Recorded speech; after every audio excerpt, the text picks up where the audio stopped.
Okay, we're going to go ahead and get started just in the interest of time. We have some other members of the committee that are joining us virtually and some on the way. But I want to thank everybody for being here this morning. And my opening remarks will be condensed as a welcome to everyone and welcome to those that are joining us online. This is the second meeting of the Higher Education Workforce Development Subcommittee. We'll get going today, and I think I'm going to do that. Casey, if you'll come up and give us sort of your batting order and introductions, then we'll go with that.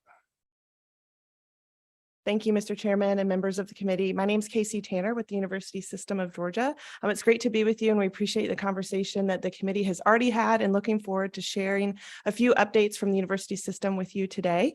With us are two colleagues here in person, Dr. Ashwani Manga, our Chief Academic Officer for the university system, and Dr. Stuart Rayfield, who's Vice Chancellor for Leadership and Development. After they present to you here in person, we have one colleague joining virtually, Dr. Angie Bell. She leads our research and policy analysis team for the system and we'll be glad to give a demo of our new Georgia Degrees Pay website. So without further ado, I'll turn it over to Dr. Manga. Thank you, Mr. Chairman and members of the committee. My name is Ashwani Manga. I'm the Chief Academic Officer of the University System of Georgia. I'm new to Georgia, just started in July, but I'm not new to the public higher ed scenario.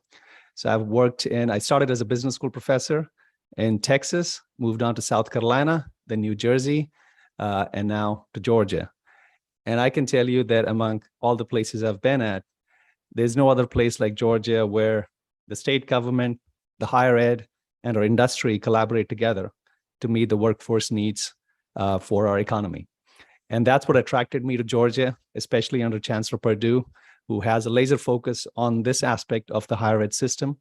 So in my unit of academic affairs, we're focused on many things like student success, affordability, and so on.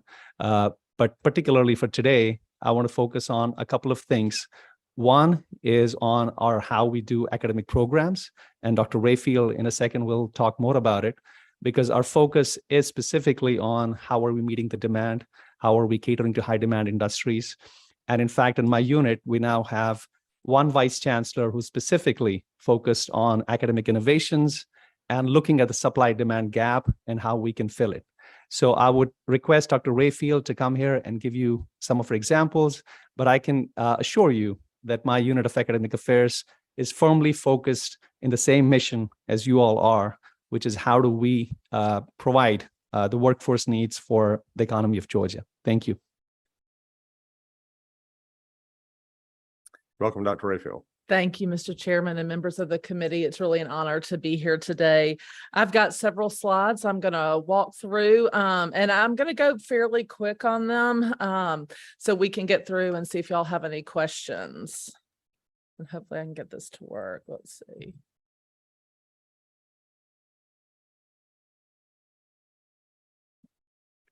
Any suggestions around here? I did.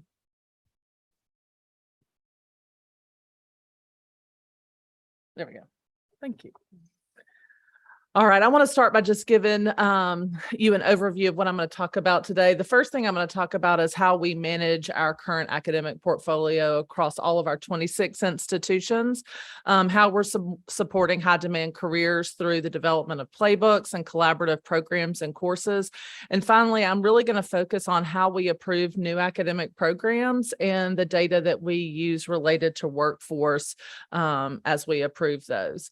So as we think about how we manage our academic portfolio across the 26 institutions, on a regular basis, our board is approving new programs and is terminating programs. And so I just wanted to kind of give you a quick overview of the number of new programs we approved during 2021 and so far what we've approved during 2022, as well as how many we've terminated and some of the example of some of the new programs and the terminated programs. 2021, we approved 25 new programs at our institutions, and we terminated 34 programs. And so our goal is to create a balanced portfolio of programs that truly are serving the needs of Georgia, while also being efficient in the way that we offer programs. In 2022, we've had 20 new degree programs, and I'm going to give you a little bit of context. We have terminated 223 programs, which some of you may have seen in the news from our last board meeting. I'll address that in just a second. But just to give you an idea of some of the new programs that we have approved here lately, they're in the film industry, nursing, data science. In fact, during the August board meeting, we approved 3 new data science master's degree programs: communications, emerging media, cyber technology, environmental science, and computing. As we look at an example of some of the terminated programs we've had: discrete math, various languages, art education, music performance, psychology, and athletic training.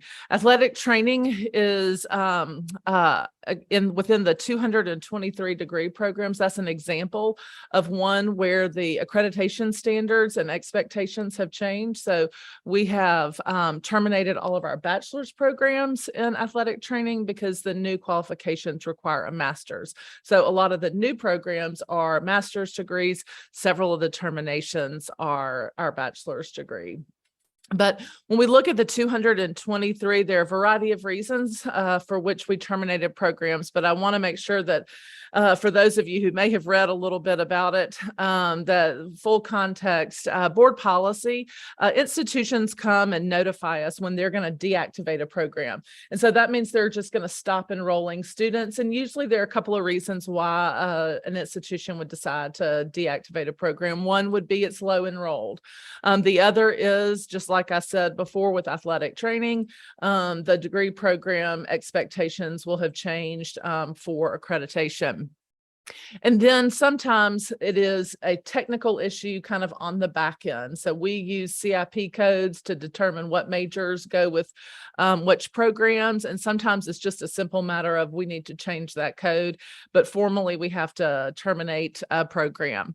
But so during board policy, you can deactivate a program, and then within 2 years, you need to decide whether you're going to terminate that program in perpetuity, or if you want to reactivate the program. And 215 of those programs in the 223 were actually programs that had been deactivated for 2 years or longer. So they had not been enrolling students for 2 years in those programs.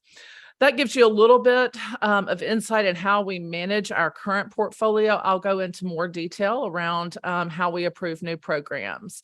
Can I just, if you allow me to interrupt? Please. In talking with the system office about this, which I'm sure it probably came from your office, could you just reiterate for the public and for the committee those recommendations? And I think you sort of said it in your remarks, but those recommendations came from the schools, not they were, if you will, out in the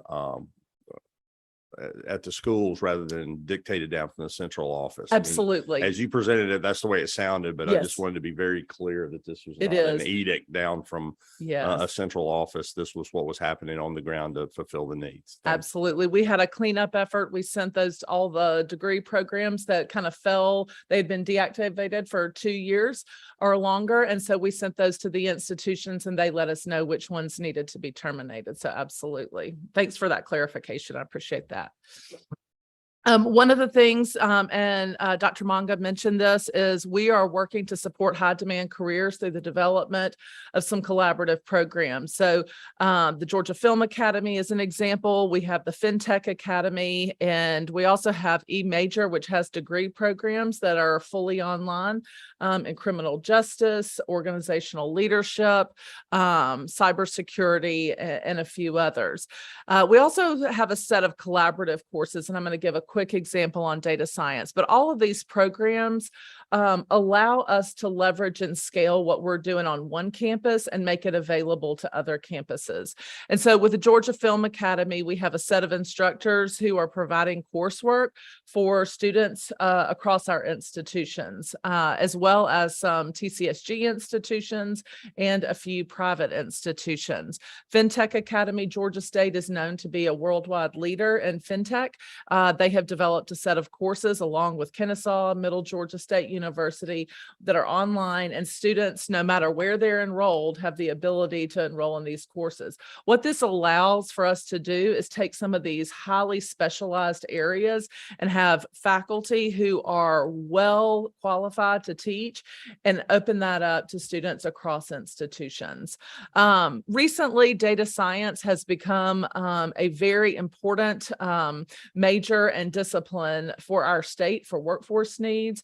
We have been working with UGA on developing a set of courses around data science, but also thinking about how we share resources with faculty. As you can imagine, data science faculty will command very, very high salaries because we're competing for them with the workforce. And so most of our institutions can't afford to attract and retain a faculty member in data science. So what we're doing is utilizing the faculty on some of our campuses and having them teach courses in an online format that are open to students who go to Gordon State College or Georgia Highlands or South Georgia State College or Coastal.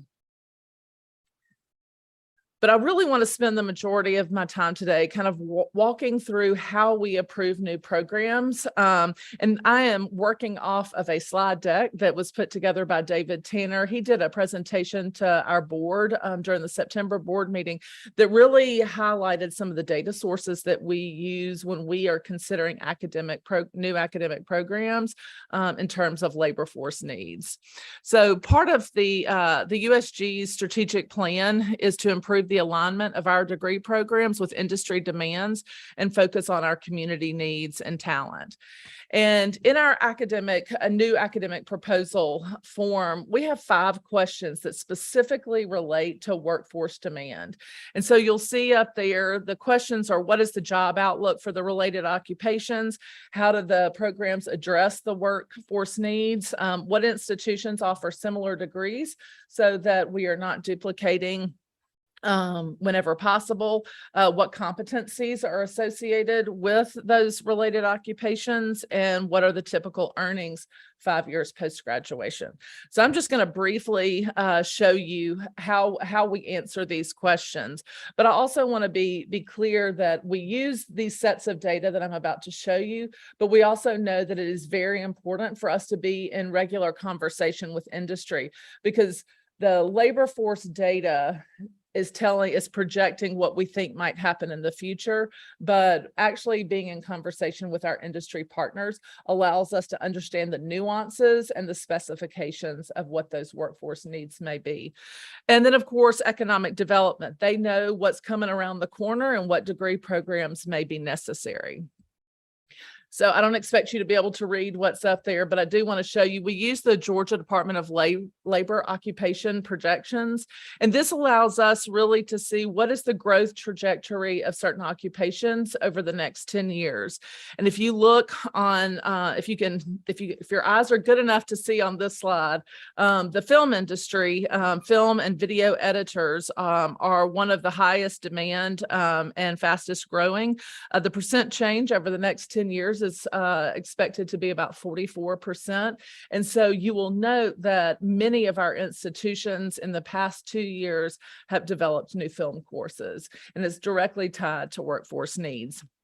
Other ones you will see on here: information security analysts. You heard me talk earlier about some of the new programs around cybersecurity.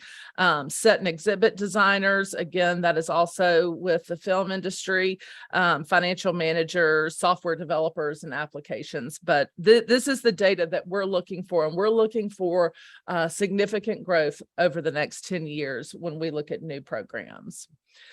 So what degree programs map to in-demand occupations? So I'm going to use a few words or terms here, which is a standard occupation code, which is used by the Department of Labor, as well as CIP codes that I mentioned earlier, which is the coding that we use for degree programs.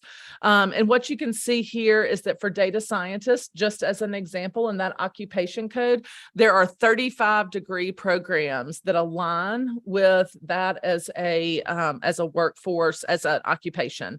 And so you can see there are varieties. It goes from applied mathematics to applied statistics, economics and computer science, data analytics, and others. But this allows us to know when we are thinking about degree programs, which ones align to the specific workforce needs in the state.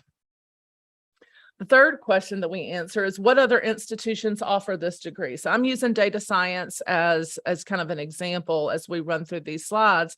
This shows you that we've got seven degrees around data science. So when we were looking at approving the master's degrees recently around data science, we looked here to see how many we had already in the system.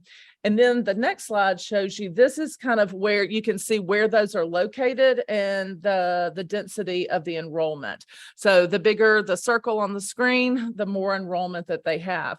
What you can also see is that we went from about 20 students enrolled in data science during the fall of 2017 to 151. And we expect that to grow exponentially as we move forward.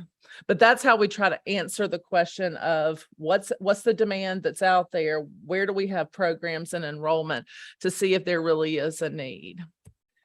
The next set of data that we use is ONET, which is gives us occupation information. This is when we really get down into what are the competencies and skills that need to be included in the degree program that will align with the occupations that are out there.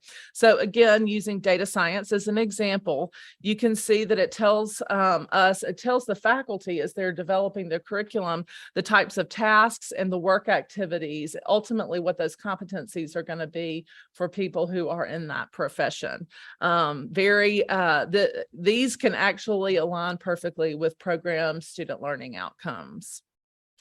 And then finally, we want to know what are going to be the wages of students who graduate from these programs. And you can see on this slide, ONET is telling us that about 5 years out in the state of Georgia, someone who is a data scientist will be making a little over $100,000. And then in the United States, they're going to be making a little bit over $100,000. So those align very well. We also are about to have Angie Bell demo for you the Georgia Degrees Pay, but this is another tool that allows us to look and see what the earnings will be 5 years out as they move forward. So you can see we've actually got 1 year in salaries for that point. That's the end of the presentation, but I really want to sum it up by saying that the Board of Regents over the past few years have taken a very keen interest in making sure that we are aligning our academic programs with workforce needs in the state of Georgia. I have heard Chancellor Perdue say on several occasions that as goes higher education in the state of Georgia, so goes the Georgia economy over the next few decades. So we look forward to partnering with industry in this state to understand what their needs are and make sure that our programs align. And I'm happy to take any questions before I turn it over to Angie Bell. You have a couple of questions. Number 26, is that Chairman Purple? Yes, sir. Apologize for retardiness, Mr. Chairman. Welcome aboard. Thank you for the presentation. One of the questions in the little bit of it that I caught has to do with analyzing recent graduates 5 years. I heard you say a couple of different times. So it's been a while since I've been through my higher education, and it used to be once you went out the door, you were out the door. For data and combining for the wholeness of the individual, are we tracking now our USG institutions, our students for 5 years to see where they're at, to how we can better? I know we're looking out with U.S. Department of Labor data Georgia Department of Labor data, where the hot jobs are, and how shall we build this framework, educational framework around what our businesses need. And that is admirable. But we're also following our students that that have invested in us and USG institutions going out 5 years. Where are you at? How can we help you going forward? Absolutely. And that's a great question. And that's an area that we're really kind of stepping our game up right now. We have recently engaged with Stepping Blocks, which is a data information, big data warehousing that scrapes the internet and is tracking where our students are, how much they're making, whether they're living in the state of Georgia, if they're outside the state of Georgia. And fairly soon, all of our institutions will have access to that. But at the same time, we're also able to triangulate data, and I probably shouldn't be the person who talks about it. Those types of reports are given to me. I don't actually do them. Angie Bell, who's going to be on with us in a second, may be able to talk, but we're able to triangulate our data with the Department of Labor as well as the Census Bureau. And so we're getting a much finer look at where our graduates are going, what they're doing, what professions they're in, how much they're making than we had previously when we relied on surveys or them reaching out to us in some meaningful way. So one of the good things about big data that we're seeing is the ability to be able to see where our students are after they graduate and try and engage them in meaningful ways. For continuing education, professional education, graduate education as they leave us with their undergraduate degree. It's a great question. Thank you, Mr. Chairman. Thank you for being here this morning. My question really is pretty much the same one Chairman Perkle had, but who determines how many courses it takes to get a degree? I mean, have we set on a 4-year to get a degree and we're going to load you up with this and then you're out the door and good luck? Or does it have to be 4 years? I mean, I know some students can take more, but who determines how many courses it takes to get competent in this type thing? Right. Yeah. Yeah. Well, and I think that's something that we're paying very close attention to. So our accrediting bodies have some expectations around what constitutes a bachelor's program versus an associate's degree. But within our policy, and I'm just going to say bachelor's for right now, all of our bachelor's degree programs hit at about 120 hours, which equates to about, if you're doing a 4-year degree, going 2 semesters, it's 15 hours each semester. But what we're seeing now is obviously students are taking less. We're really encouraging more that they take at least the 15 hours or more so they can graduate in 4 years. But the other thing we're starting to see on our campuses, and we haven't gotten, this is not to scale, but it's the conversations are happening, is how do we break this down into more digestible chunks of time? Because it's a lot these days to ask somebody to commit 4 years, 5 years, 6 years to do something and pay a lot of money to do it. That's right. The financial end to them Yes. is just continues to grow.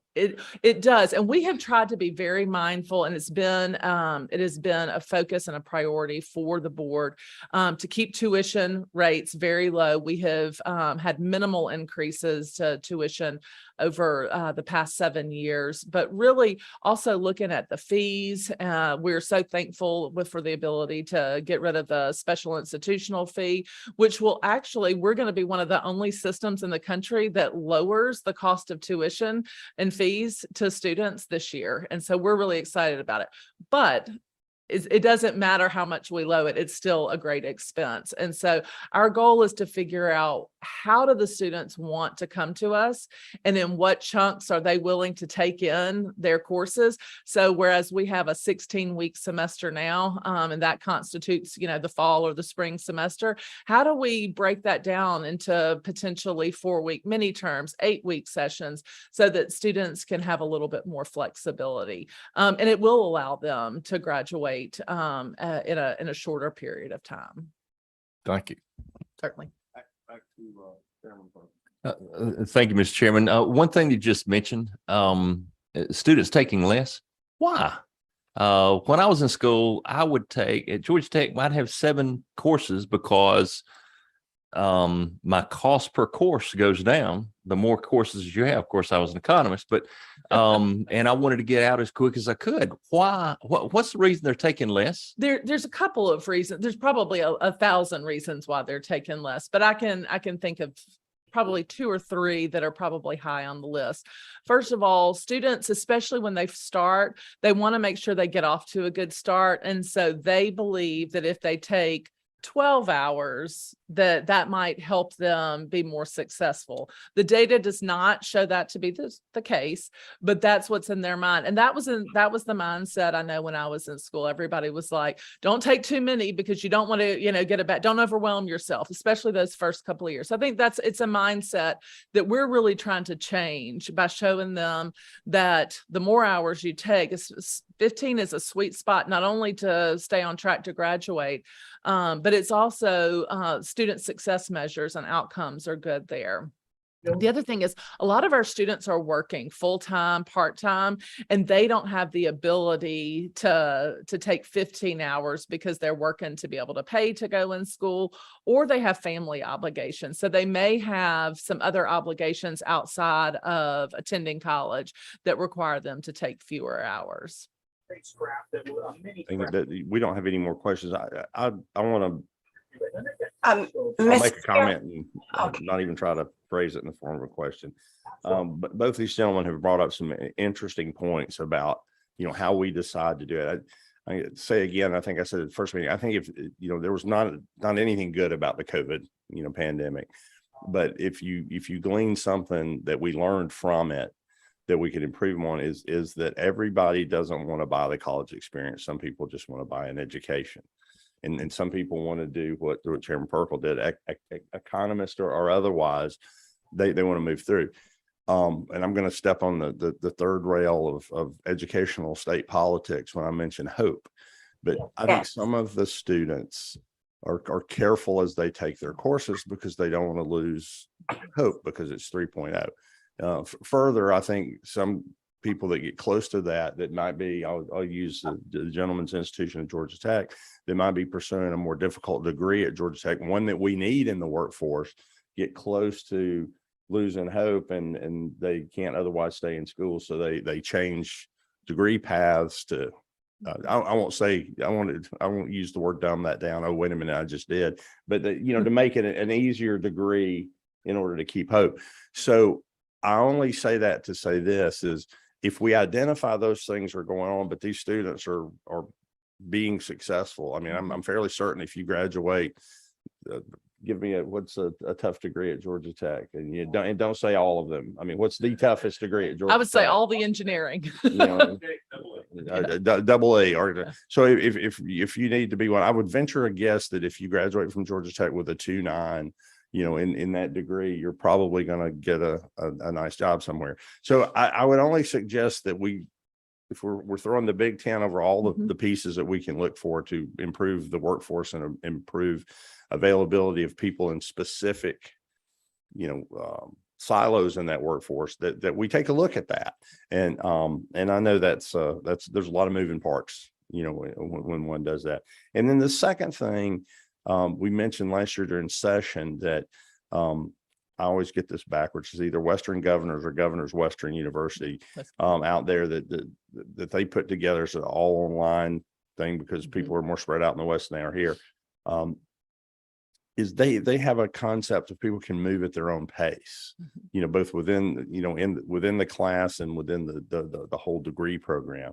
Boy, I would love us to figure out how we could be nimble and do that. And that's a lot to bite off. But I think while we're here, we just spread that over the good of the order and see what we can do. Because I think that's what, in conversations I've had with Chancellor Perdue, he really sees, he gets it. It's a real world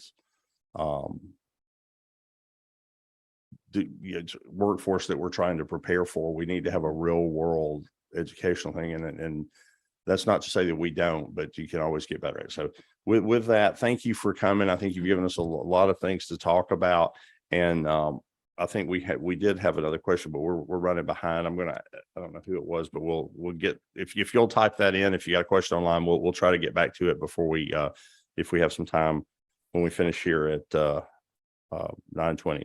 So with that, we're going to try to ring up, pardon the pun, on the Zoom, Dr. Angie Bell. Hi, my name is Angela Bell. I'm Vice Chancellor for Research and Policy Analysis at the University System. Can you hear me? We can. Wonderful. I'm going to share my screen because I'm doing a demo for you all today. Here we go. Can you see my screen now? We can. Beautiful. All right. So on behalf of the Chancellor and the board, I'm really excited to share the new USG Georgia Degrees Pay website, show you how it works, what's included, and where we're going next. We created this website as a one-stop source for potential students, families, and stakeholders about the value of a USG degree. It puts good data at their fingertips as they make decisions about which institutions fit their needs and how they may want to prioritize their area of study based on information about employment outcomes of USG graduates. While some of this information has been available in different locations and through other sources and agencies, the Georgia Degrees Pay site for the first time allows USG to offer this data in a centralized, easy to use, and transparent fashion. And this is just our starting point. As we further advance the Chancellor's data strategy for the system, we'll add more tools and resources. So as you see on the screen here, it's located prominently on the system's homepage. You can also navigate it to the new site via its URL, which is usg.edu/Georgia-degrees-pay. I'm going to go ahead and click on the site here. The site is friendly to all device screens, from widescreen monitors to laptops to mobile phones. And at the top here, we're setting forth our goal to provide information and help the user compare success on student achievement and degree attainment, wage outcomes, and costs. Buttons here immediately take you to the access points for our new online data tools. On the right here, you have a map of Georgia that shows the main locations of all 26 of USG's colleges and universities. And it makes clear that no matter where you are in the state, we have you covered. You can hover over these to get the institution. If you click on it, it will take you to their website. As you scroll down, we reiterate here the system's priorities of degree attainment, affordability, and efficiency. The Find Your School tool is a great resource that allows students to put in a little bit of information about themselves and to learn which schools may be a great match for them, along with links to those institutions' degree programs and how to apply. Similarly, for those who aren't familiar with USG, here they can click on the About USG button and find more information about the system itself, who we are, and some other quick facts about the USG.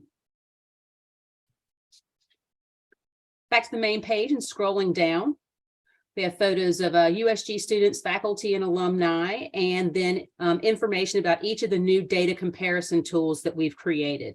The cost of attendance tool provides how much it costs to attend each USG institution, along with student loan outcomes. The Your Future Earnings tool provides earnings after graduation of actual USG students by institution and academic program. And the Student Success tool allows comparison across schools on student outcomes, as well as what the student body looks like. And I'll demo these in just a moment. Scrolling further down, as the Chancellor has been touting, USG is among the best systems in the nation, and it's his aim that we actually be the best. So here we provide some evidence of the job that USG is doing, including that the almost $850,000 our USG graduates will earn on average over their lifetimes compared to peers who don't earn a college degree. We wanted to give our institutions a chance to distinguish themselves as well. All 26 are featured here. A different set pulls up every time you visit the site, or you can scroll through them all in one visit. Down at the bottom, we have additional resources offered through USG and sister state agencies that support enrolling in college, progressing to completion, and minimizing costs. This includes the Georgia Future site from the Georgia Student Finance Commission, and then USG resources include information on our student success initiatives, affordability efforts, and online course and degree offerings. And again, more is going to be added to this as the Chancellor advances his agenda to support college going in the state. Next, I'm going to demonstrate those comparison tools. Scroll slowly so I don't make you seasick. Here we go. I'm going to start with the cost of attendance tool. All of these tools provide transparent, easy to use information to see the value of USG institutions and to compare them. And all of the data visualizations you'll see in these tools were developed in partnership with the Carl Vinson Institute at the University of Georgia. So within the cost of attendance tool, there are 2 tabs.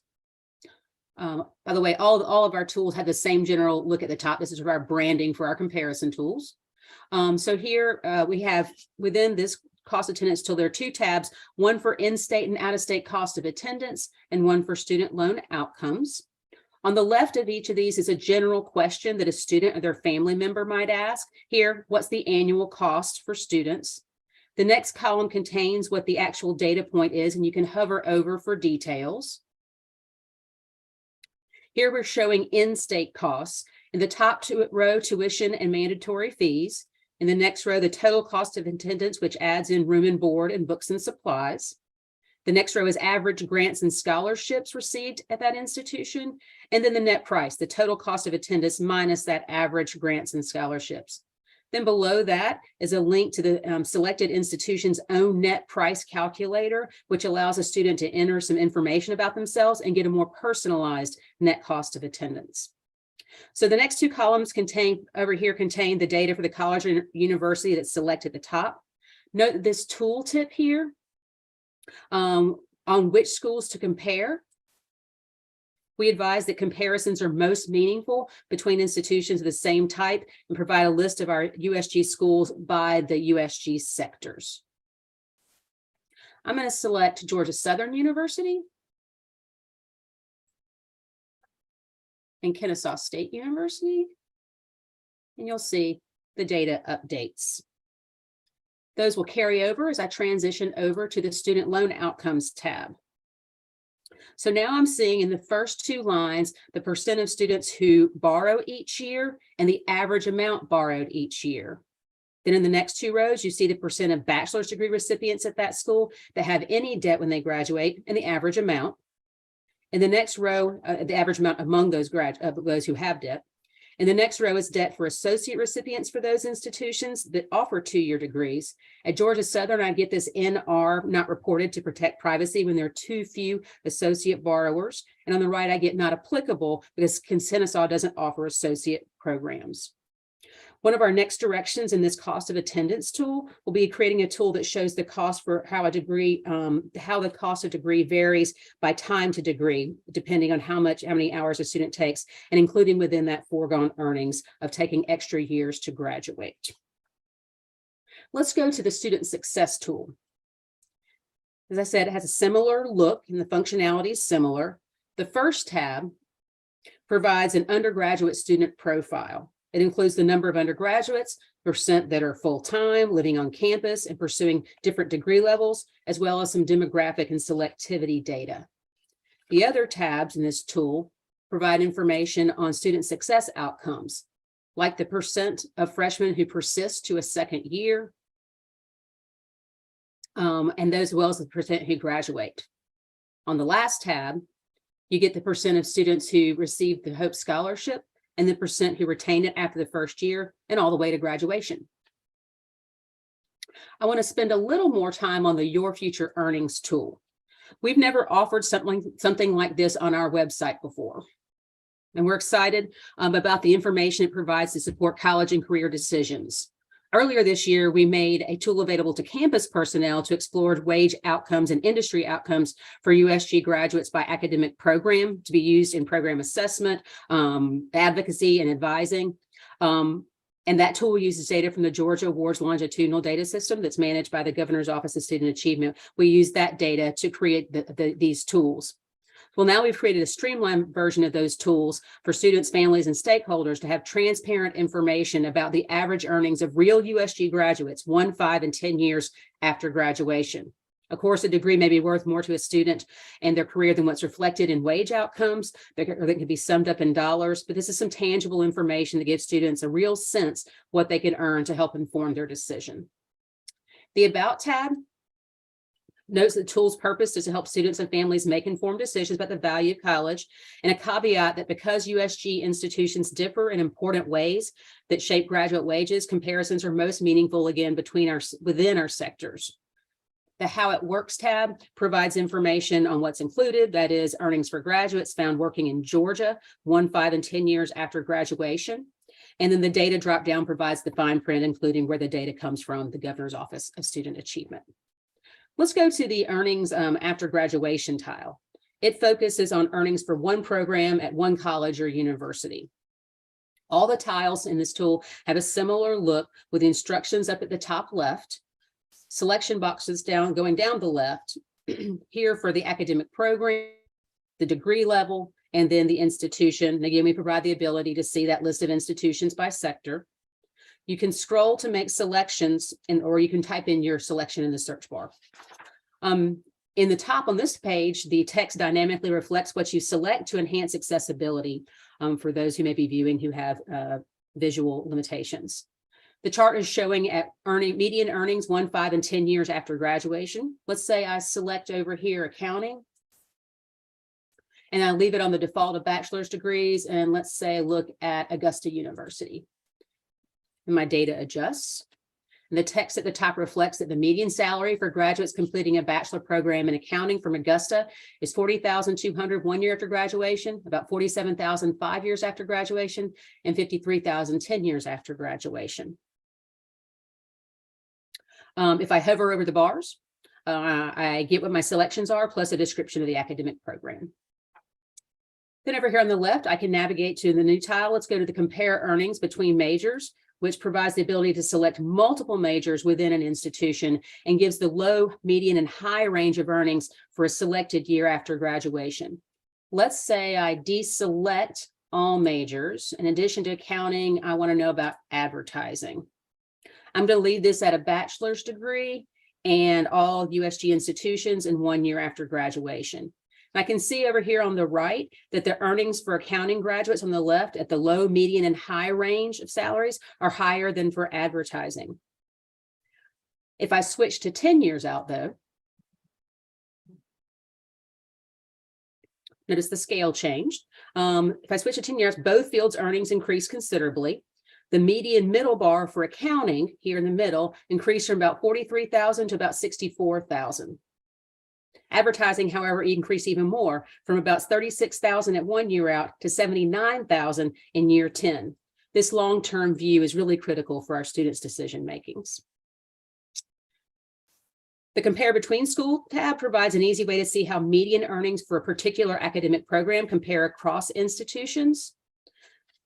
I'm going to pick on accounting again. And I'll focus again on the bachelor's level and at all USG institutions. This is again showing the median at 1, 5, and 10 years out. Now I can go down to the select a college and university type, and I'm going to select comprehensive universities and get rid of all USG institutions. And now I can compare easily across the institutions within that sector. Finally, down here at the bottom, we have, for those who may not know the specific major they're interested in, I have a range of earnings by academic area. So these are earnings by broad academic areas like education or engineering. The default ones shown here are some of the most popular ones in USG. On the left, I can adjust and add ones. Let's say I want to add architecture and related services. And let's say I'm interested in master's level, should see those wages increase some. And then I'm going to leave it at all institutions and change it over to 5 years after graduation. Again, I'll see those wages move up. For each general field over here on the right, the bar in the chart shows, shows the low range of wages begins the bar, it changes at the median, and then is at the high range or 75th percentile at the end of the bar. All of these values, if you hover over, you can see as well, again, those program area descriptions. So the next step in our development of the Your Future Earnings tool is to add in information on earnings for graduates who work anywhere in the country, not just Georgia, utilizing a data partnership we recently joined with the U.S. Census Bureau. We're also working on adding debt by academic area after graduation, so students can see a comparison of their monthly earnings to their monthly debt. We'll keep you updated on our progress on this. This completes my demo of the comparison tools on the Georgia Degrees Pay site. We hope you agree it offers a wealth of public resources to tout the value of USG and help students and families make data-informed decisions about their educations. As we roll this out, we're working to ensure students are aware of the tool by collaborating with communications teams on campus and other divisions. We've also reached out to the media and other outlets to help spread the word about what we're doing to help make information about college more understandable and obtainable in Georgia. The name Georgia Degrees Pay itself takes advantage of web search engine optimization and conveys our message that earning a credential at USG pays off in numerous ways. This initiative really brings together their chancellor's focus on making better use of data to be transparent and ensure that Georgia citizens understand USG's value. It helps us better serve students, and doing so better meet the talent needs of the state. Thank you for listening to my presentation. I look forward to your questions. Thank you, Dr. Bell. Do we have any questions? Chairman Porter. Thank you, Yeah, Mr. I have one online, Chairman. All right, let us go to Chairman Perkle and then we'll come to you. Thank you for the presentation and for the work you've done with the online tool. There's a lot of areas there that I think are beneficial, specifically looking at I want a college education. I'm not sure that art history is going to pay the bills in the future. Perhaps we might look at a different major. But one of the other things that did surprise me is the number of students taking out loans on your one of the tabs that you had on the thing.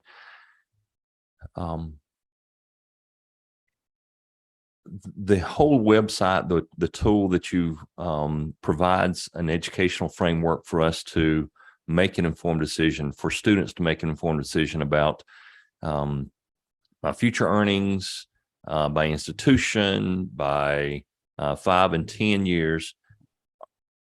Are we doing additional education on this site to make sure that our students know the loans are taking out for their degrees, however lucrative their career is, they're going to pay these things back? Additional educational opportunities within this website to make sure the kids know, our students know about, financial literacy and how much it's going to cost for a law degree or for an engineering degree to get it and to pay it back. Thank you for the question. We do have some information about our at the bottom here, one of our resources to provide is information about our No More Borrow Less project. Through that project, we have worked to standardize across the entire system better information for students about how much they're borrowing and what their expectations are for what they will have to pay back. And that continues across their educational trajectory. In addition to that, in the aid offer letters that students receive, we've standardized those as well to help students understand what the cost of getting their degree is, depending on how long they take that degree. You mentioned about graduate degrees, the total cost of a graduate degree. We started with the undergraduate experience, but we'll be adding in further resources in the future about graduate education, not only cost of it, but we already have the information there about the wage outcomes. You can find those professional wage outcomes on the site, but to add in that debt information and so forth are future enhancements to the tool we will be undertaking. We'll make sure to keep you apprised of that. Okay, thank you, Dr. Bell. We had Chairman Casey Carpenter is remote. Chairman Carpenter, we're running late, but what do you got for us? Well, I'll make it quick. So just my question is this. First of all, I want to kudos for the website. It's fantastic. Anytime you can get all that information and data put together, and it really provides us a tool, not only as legislators, but also as parents and community leaders, if not. And my question is this, is there like a tour or something that you guys do that you go around to the various schools and the high schools in the state and present this information so that the counselors and whatnot that are helping kids make these decisions and parents make these decisions understand this website and are able to navigate it, et cetera? Also, an excellent question, because this website isn't very useful if students aren't using it. The chancellor has as one of his major initiatives right now, undertaking collaboration. We've been meeting for about a month now, and maybe longer since I've been involved, with other educational sectors, TCSG, DOE, Georgia Student Finance, to come at counseling and career orientation for high school students, and even earlier, much earlier in the pipeline, and really collaborating across those entities to make sure that we aren't leaving any students behind. I'm not central to those. I'm more on the data piece of this. Stuart or Ashwani, is there anything that y'all might want to add in about that?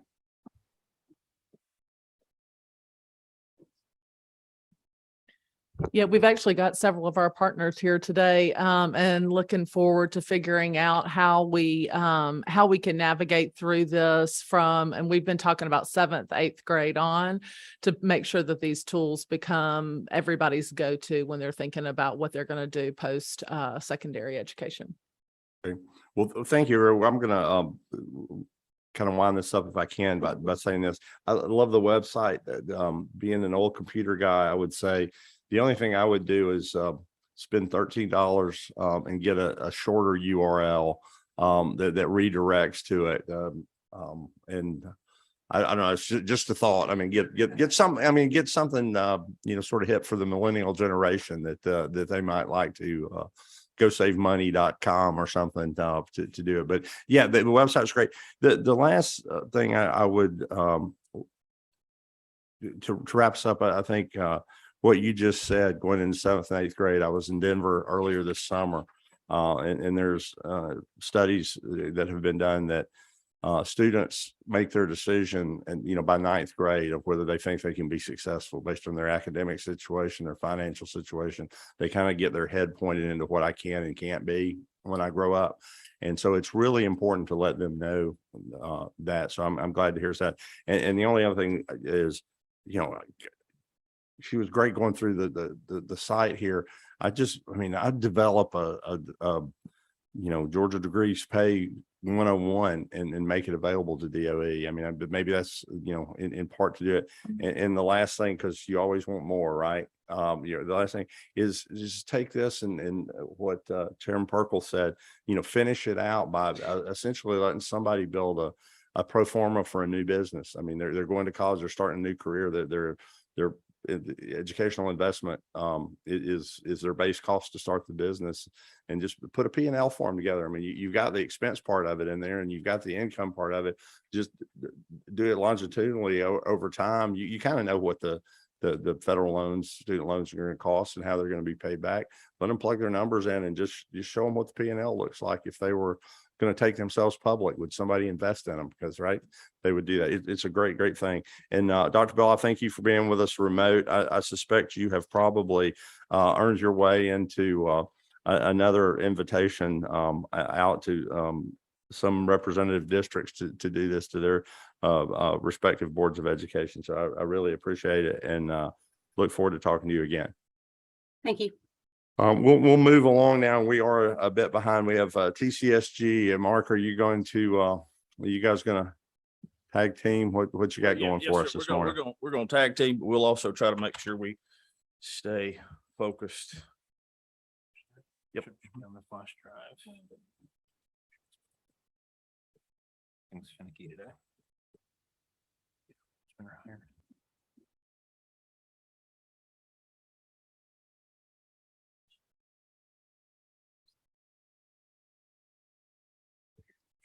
I don't know why this thing keeps doing this.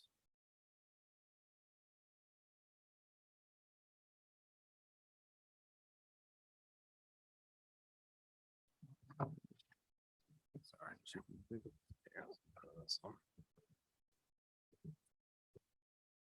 We're going to attempt to hurry, Mr. Chairman. This computer says not having a good day.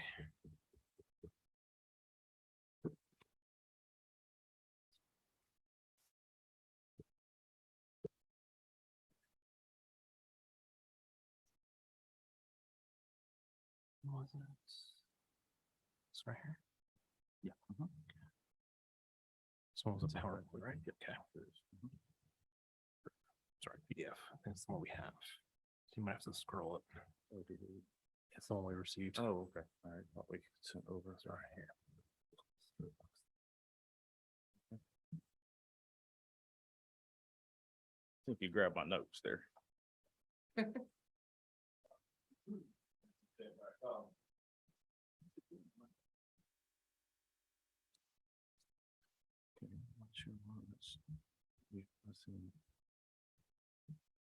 I don't, is it gonna pull up? Let's see if we can get this done.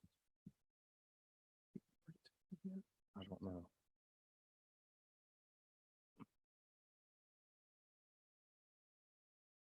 The one that's showing up as a PDF, but anyway, I tell you what, Mr. Chairman, we're gonna move through this. We got, for some reason, the slides are not coming up, and that if she can work it out, we will. But we're out for sake of time. We're gonna move on and we can share the presentation with you. Well, I'll give her just a second, to see if we can work this out, but we're always appreciative of being in the room with our colleagues from USG and GSFC and the other folks in the room. And so we appreciate the chance to talk to the committee a little bit this morning. One of the things we wanted to focus on as we run through just a relatively short set of slides is really talk to you about how we are pointing people to careers. I think that's part of what this committee is looking at. We are obviously focused on workforce development, and so we want to make sure that we share a little bit about that today. And again, if the presentation doesn't come up, we'll share it later. But there are primarily three ways. Mark, this Yeah. is what we would be looking at, right? Yes, sir. That's it Okay, right so there. the If you members guys have have all this, got and it. we'll get copies to those that Okay. are interested in the public. And sorry, you Okay. can't. In fact, there's a Good. If couple. everybody's got, I'll just tell you when I move. So moving on, that the second slide that's there, the colleges, we're kind of three areas across the system that touch workforce development for us. It's our colleges, which we'll talk a little bit more about. WIOA, the Office of Workforce Development. I'm happy to have my colleague Karen Kirchner here, who runs our Office of Workforce Development. She's going to talk us through that when we get to WIOA. And then Quick Start is the other component across TCSG, where we're really connecting and pointing folks to workforce. And so flipping on to the next slide, our colleges kind of do that in three different ways. Most of you all know that we got 22 colleges across the system. And across those colleges, there's three primary components where we really focus on pointing folks to the workforce. Our technical education, our adult education, and our economic development side. And so we'll talk a little bit about each one of those. On the technical education side, the next slide, we have over 600 associate's degrees, diplomas, and our technical college certificates. And every one of those is connected directly to a local workforce need. Our colleagues from USG talked about the programs that they're closing and opening, and we certainly do the same thing. We do it on a monthly basis, where we have programs that for whatever reason have outlived their existence or aren't currently connected to local workforce. Then we're shutting those down as quick as we need to. And when a new business comes in, or a new line of work, or a new industry comes into Georgia, we're starting those programs up. And so that is one of the things that we focus on, is maintaining that flexibility on a really, really fast moving ongoing basis, to make sure we're staying as close as we can up to speed with the needs of the local business community in each of those 22 college areas. So 99% of our graduates are either moving right into the workforce or working to continue their education. And so one of the things, again, I think you probably heard, but just wanted to emphasize too, is that we do provide a warranty to the workforce. And so you talk about not just providing somebody to the workforce, but making sure we provide somebody to the local workforce that is trained up to a level that makes them useful. If a student has been through one of our programs and they show up at a business, and for whatever reason that business thinks this person hadn't been trained up to the standard they need, they send them back to us and we'll retrain them for free. So we don't get that a whole lot. So I think that's a fortunate thing, but that guarantee remains on the table nonetheless. So moving on a little bit more about our technical education in terms of how we point folks through the workforce through those 600 or so programs and opportunities that are out there. Every one of them has an industry advisory council. So at every one of our colleges, every one of their programs down at the local level, be it welding, computer science, nursing, whatever it might be, every one of them has a industry advisory council that truly does two things, really help influence and the curriculum and what is specifically taught and how it is taught, but also that is where we have that direct connection to the local workforce. So that Industry Advisory Council serves two functions there. It allows our students to, or our instructors, I should say, to stay up to speed on the latest and greatest from the respective industries that they're working in, but also ensures that our students have that connection directly back to that industry. So that's what those industry and employer representations on the local boards of trustees and foundation boards and adult ed advisory committees also do, is we stay plugged in on a direct basis. Moving on to adult education a little bit, you know, the numbers vary depending upon what you hear. 1.2, 1.3 million Georgians that have less than a high school diploma, and those folks need to be in our workforce. And too often they're either not in the workforce due to lack of skills, or at the best maybe underemployed. And so that's why we see adult education as a critical component of building the workforce in Georgia. We do it 30 different programs. All 22 of our technical colleges have one. 4 community-based programs, 4 school districts, all focused on helping those folks who don't have that kind of education to improve themselves and get themselves working opportunity. We have workforce literacy programs at a number of different companies. There's 9 right now across the state of Georgia, where we're actually working with specific companies to help increase literacy of their own workforce. So that's another component. When you've got if your industry has a low literacy level, it makes it hard to promote from within, so to speak. And so we're working with those companies to help get their employees directly on site, often the kinds of educational opportunities that they need. And every one of our adult education programs offers what's called an IET. It's an integrated education and training plan for those students. And, you know, a few examples, you can see them there on the slide, but, you know, at Gwinnett Technical College has a number in the medical field.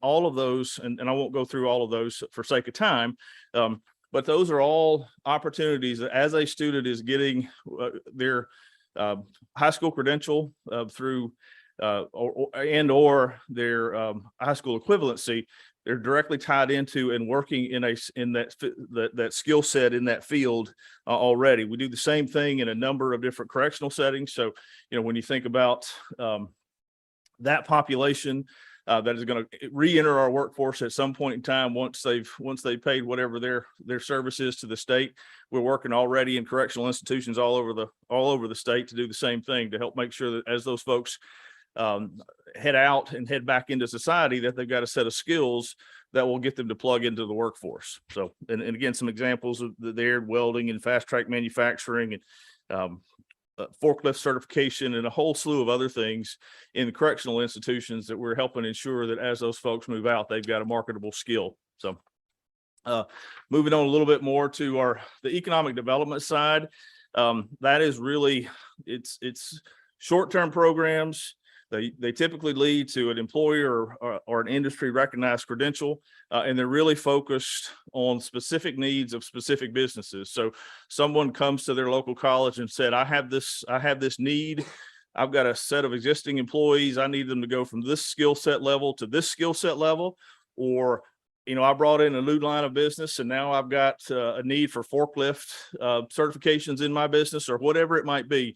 That is where we do that through, is our economic development, all kinds of programs: welding fundamentals, CNC manufacturing, Amazon Web Services, all kinds of things across the board where we are working directly with companies.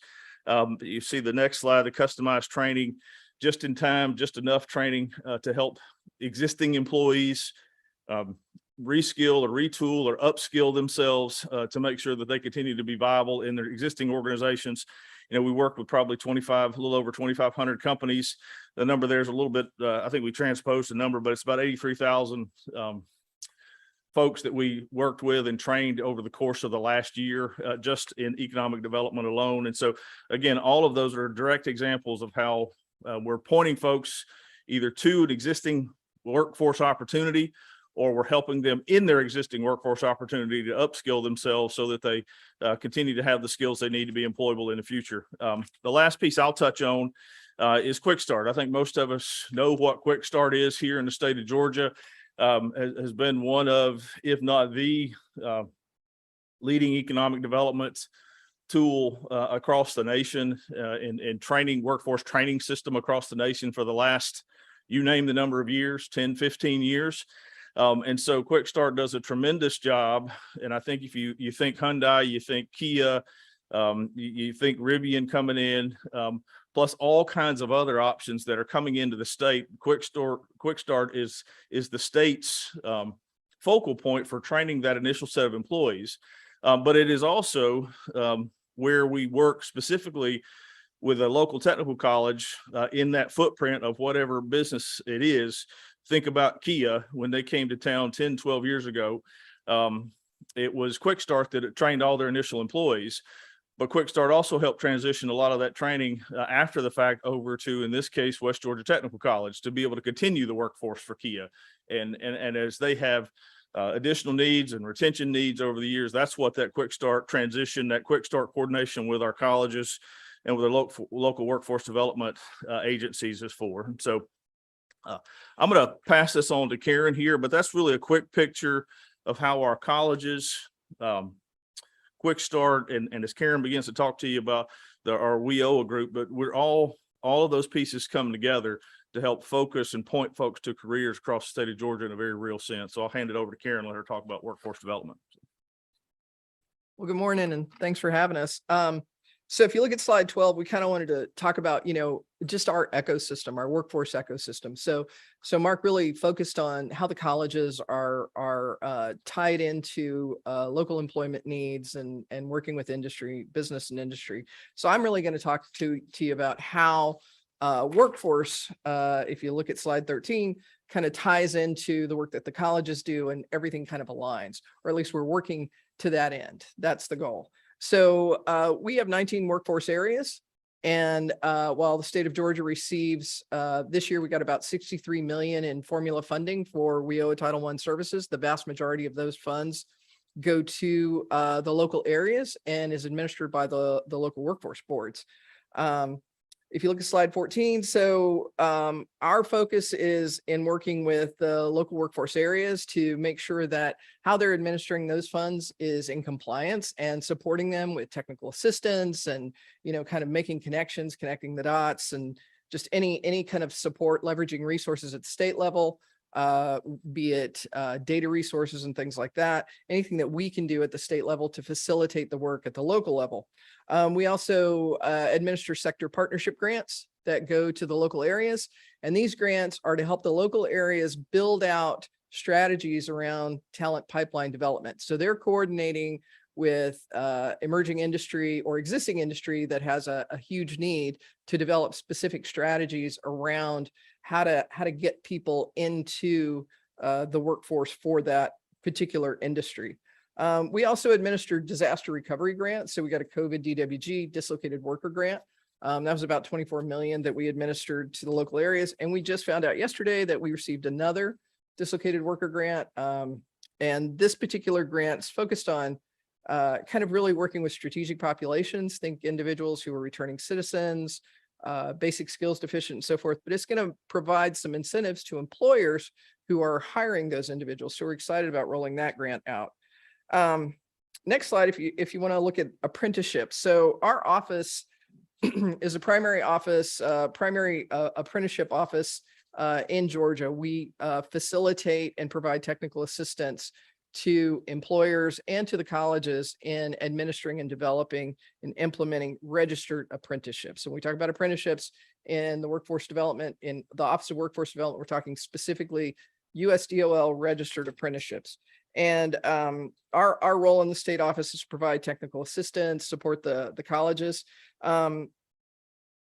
TCSG, all 22 of the technical colleges serve as apprenticeship sponsors, which means that each college can facilitate the implementation and development of apprenticeships with their local employers. And we work to support that. And we also administer funding. We have about $7.2 million in funding that's specifically intended to support apprenticeship development. The colleges, if you look at number 16, the colleges are plugged into local employers, and their role, either be it on the economic development side or the credit side, is to kind of identify what registered apprenticeship needs and opportunities might exist and help them grow those out, facilitate and navigate the paperwork, and then just make sure it gets approved and gets implemented, and then tap into any funding opportunities that are available. And so if you look at slide number 17, that's really where we're talking about apprenticeship funding and what kind of funds go into supporting registered apprenticeships. So we look at trying to braid every type of funding that we have to bring to bear to grow apprenticeships. So obviously HOPE funding, if the training that's associated with apprenticeships can be done on the credit side of the house, 9 times out of 10, it can be funded through HOPE.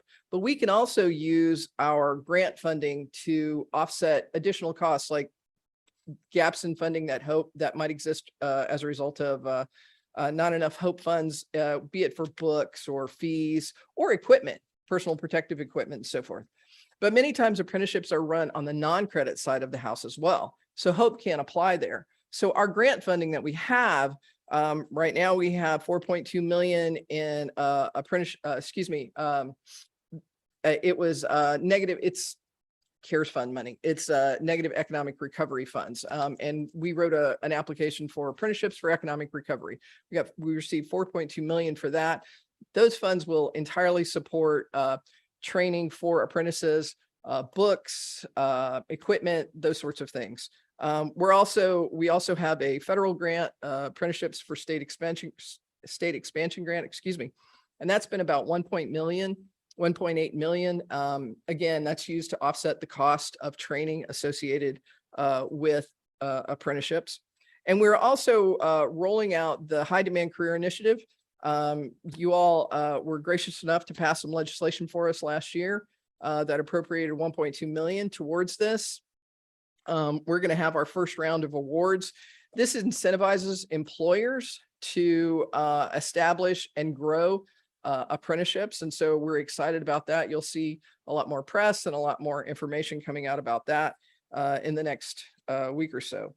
So when we think about, that's kind of what the work of the Office of Workforce Development does. But when we think about how the Title I funds intersect with the colleges and how all of that aligns,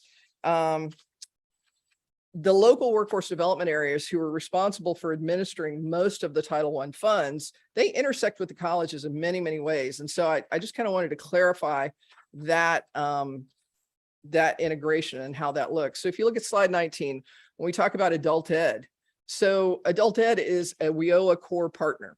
So that means that the local workforce areas are plugged into the adult ed programs. Adult ed is represented on the local workforce area boards. The adult ed participants can be co-enrolled in Title I programs. And so that's a positive thing for our students. We use some of our funding that we reserve at the state level to support adult ed IETs that Mark spoke to, and to support the Career Plus HSE programming, and also some of the youth programming that happens, like the summer youth program. In the next slide, we're talking about technical education. How do the local areas and the Title I funds touch with the colleges relative to tech ed? Again, we have to have representation on all of the local boards of a higher ed partner. In many cases, that's the local technical college, can be a university. We also have to have Perkins representation at the table in the local areas. And the local areas very often will contract with the colleges for the colleges to serve, or the colleges will make a bid to serve as an affiliate one-stop site so that anyone can go there to receive WIOA services, career services, employment services, and so forth that are offered. Also, participants who qualify for WIOA services can use their funds. It's called an individual training account. They don't get the money directly. It's paid on their behalf to the training provider, but oftentimes our participants are going to the local colleges for their training. When you look at the economic development side, excuse me, slide 21, and the interaction there, again, there's usually representation on the local workforce area boards. by the economic development divisions. And oftentimes you'll see two colleges overlap in a workforce area. And so one college might have an adult ed representative and one college might have an economic development representative. And then after a couple of years, they switch. So there's an opportunity for a kind of a collaboration and a cross representation across the board. Economic development divisions will also often work with local providers to seek funding from the local areas to fund cohorts of training. So for instance, we've often funded a lot of, or seen a lot of welding programs funded in local prisons. So the economic development division of the college provides the training, the local area provides the funding for it, and we work with the prisons to get the identify participants. And these are individuals whose release is imminent. So that cohort of training would be run through the economic development division. So that's just another example of how the different divisions connect to the colleges. Also apprenticeships. Apprenticeships can happen on the credit side or the non-credit side. So I'm going to turn it over to Mark because we're going to wind this up. Yeah, we're done, other than two quick thoughts. One, if you don't have the presentation, we work with, across all the things that we talked about, roughly 300,000 Georgians in the last year. And so across all of those, economic development, adult ed, technical education. So a huge chunk of Georgians that we are pointing towards the workforce. And really, how do we know, how do we measure success? It is really about what we call placement rate. And out of that 300,000 Georgians, and especially the ones that are in the technical education side, we're putting about 87% of them getting a job placement in the field they trained in. And then if you add on top of that a transfer rate, meaning someone who's taken one of our programs, finished it, and moved on to one of our, typically one of our sister institutions at the USG level, that job placement transfer rate jumps up to about 99%. So almost every student that's finishing one of our programs is either going to work directly in field or moving on to more education. So we really hope that is a quick snapshot of how we're trying to point folks to careers. Happy to answer any questions you might have, Mr. Chairman, or anybody else. We're going to have to, I mean, we've got to get back on schedule, Yeah. Mark. I appreciate the presentation. I think we have a lot of things we can drill down into our third meeting of things that are being done, and we can do that. But in the interest of time, I want to thank you, and We're happy to come back as needed. So we're going to do that. anytime you need us. So. Yes, sir. Thank you very much. Thank you both. We have next with us the CEO of Kia, Stuart Countess. Stuart, I thank you for coming back to us. I know you were on a tight schedule when you were with us before. I hope you have a little leeway for me this morning. I asked for your indulgence and appreciate you for being here. No, absolutely. Actually, Mark gave about 50% of what I was going to say, so we should be able to move along.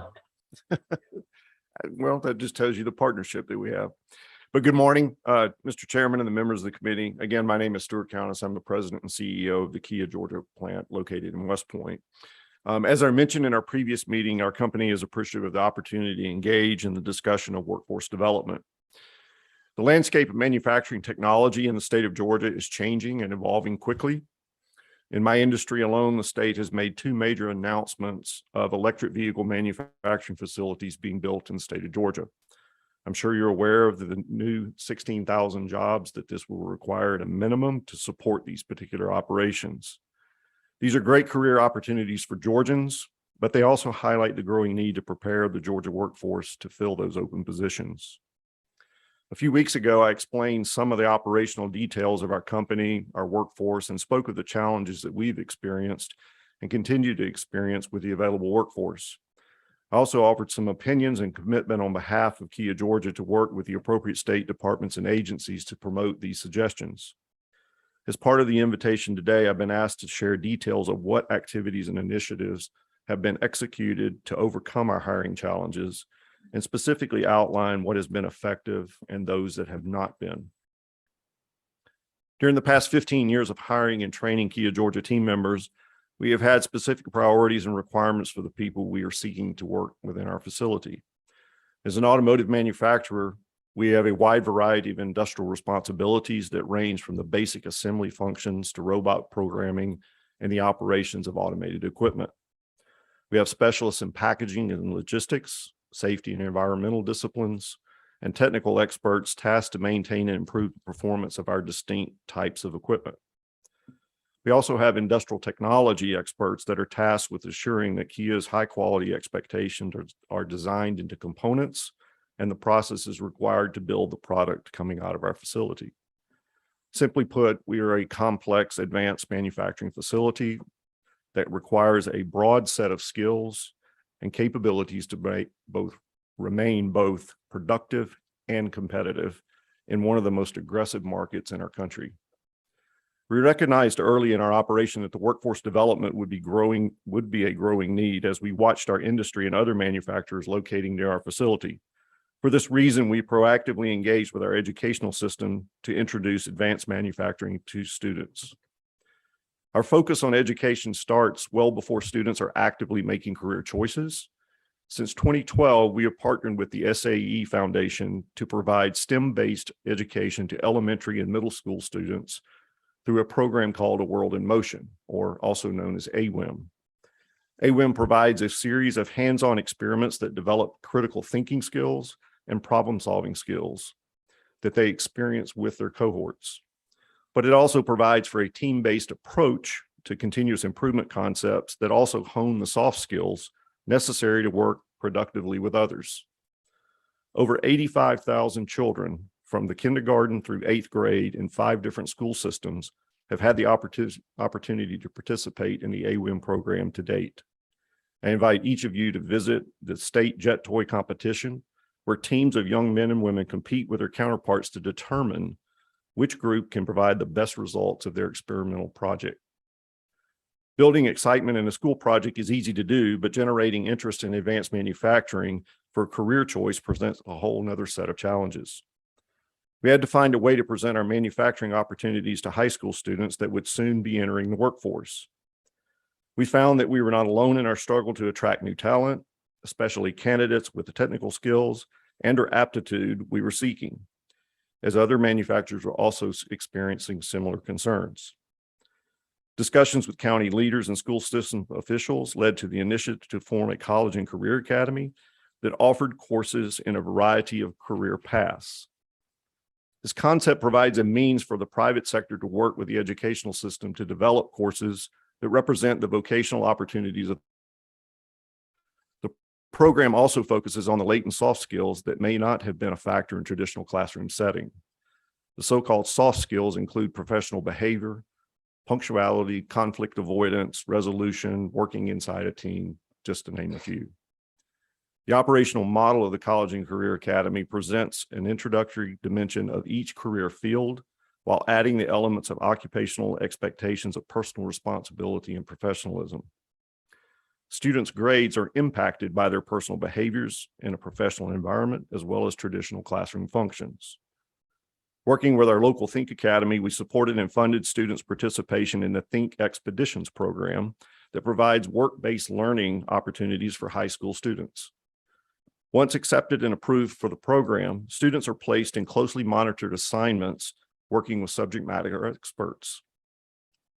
Throughout their assignment, the students are provided progressing opportunities to expand their involvement and experience in their assigned areas. They are coached in problem solving and continuous improvement along the way and encouraged to make suggestions for improvements. A very surprising benefit came out of this process.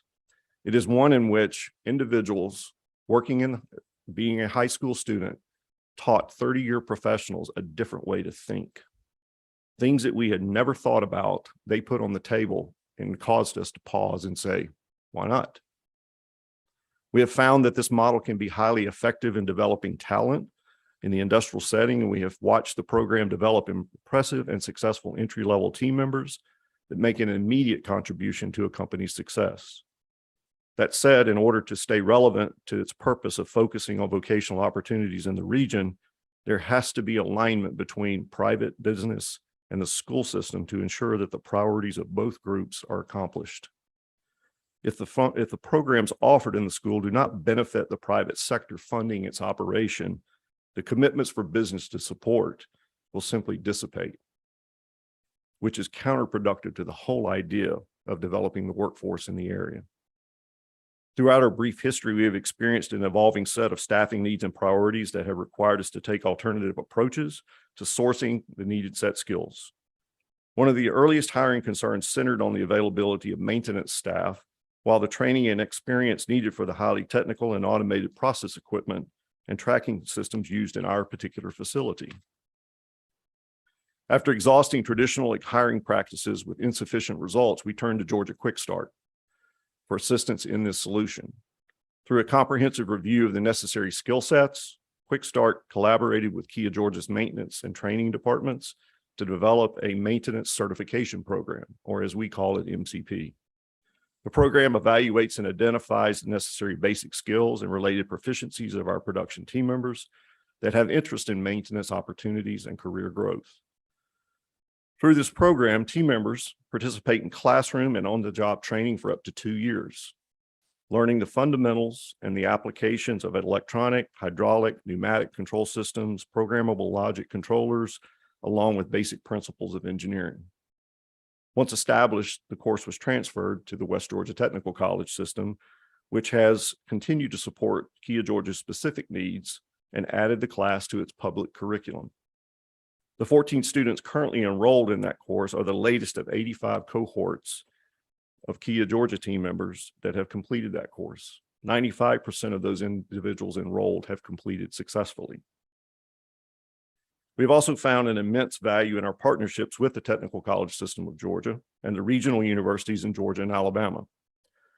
Our co-op and intern programs have provided unique experiential learning opportunities for dozens of college students, while they return with ideas about advanced manufacturing. To date, 154 students have relied on Kia Georgia as a training ground for their future careers, applying their classroom education to real-world conditions in manufacturing. Our program challenges the students with specific assignments and objectives intended to exercise their classroom studies and develop competencies in a variety of disciplines. At the end of each term, they have to present to the executive management team, what did you do and what did you specifically learn? And how are you going to apply that going forward? Unfortunately, we are not able to recruit all of them into Kia Georgia, as many of others have aspirations in careers and destinations outside of our area, but we do find that it's of a great success. That summarizes the efforts we have made to generate interest and grow talent for our local area. In my previous presentation to the panel, I spoke to the idea of educating our teachers and counselors to the current state of manufacturing. I continue to believe that this is the opportunity we must explore and change the perceptions of manufacturing so that students can see the vocation as a career versus a job. I again commit Kia Georgia's involvement and participation in a program to provide teachers and counselors with that exposure. As we discussed in the previous exchange, many of our today's students are making firm decisions for their future careers later in life, as opposed to what we were used to. 40% of the graduating students in our area indicated they have no plan for post-secondary education. How can we most effectively engage with this group of students to spark consideration in advanced manufacturing as a viable option for gainful employment, a career, a step to something in their future? I share these examples of what our company and partners have done to promote industry and advanced manufacturing job readiness in our part of the state, in hopes that you will recognize our commitment to our educational system to help develop the workforce of the future for the success of Georgia. In my opinion, the only thing that we know that does not work is inactivity. And we simply can't stand idle and wait for it to happen by accident. We should be involved in workforce development to promote our businesses and the economic impact that makes Georgia a great place to live and work. Lastly, we must be involved in it for the sake of students, our own children, to help build the careers and shape their lives. Again, I thank you for the opportunity to speak to this distinguished group of public servants. We are grateful for your commitment to the success, and I'll be happy to answer any questions. Thank you, Mr. Thank you, Mr. Countess. Do we have questions? Any questions online? I see no questions, but we do have a question. Number 25. More of a comment than a question. Number one, I appreciate you being here not once, but twice. Appreciate some of the things you guys continue to do. I think I made similar comments last time you were here. I think one of the things you said at the end of your presentation is probably the most important, which is, how do we continue to let these students know that these are honorable jobs that can create a career. They're not just a job. And the longevity of that and the things that they can do with that. I think that that's a nuance here between, all due respect to our good friends of the 4-year degrees, that there are a lot of great, well-paying jobs in these industries, and we need to continue to support them. So I appreciate all the things that you guys are doing.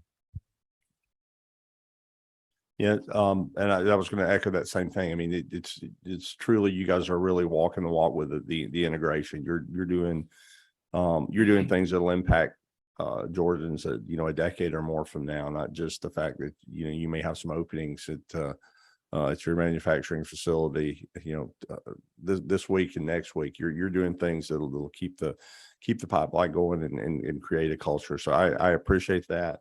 And what we want to do with this committee is, hear things like we've heard today and see those things grow across the state. I mean, it's and I'm going to botch the word, but Governor Bryant, former governor of Mississippi, Phil Bryant, I think he combines competition and collaboration. I don't know that he invented that word, but he put the two words together and it made very good sense. But I mean, in some cases you're doing just that. You're in competition with perhaps other folks for these associates down the road, but you're fine collaborating with others that are trying to build them, because a bit of another cliche, a rising tide lifts all the ships. And we appreciate you doing that. And we're going to continue to engage with you on that. And I thank you. Are there any questions online? I see no questions. So with that, you've gotten us to our break here. So we're going to shorten that down just a bit. If we could be back at 10:20, we'll take a short recess and be back at 10:20. Thank you.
Yeah.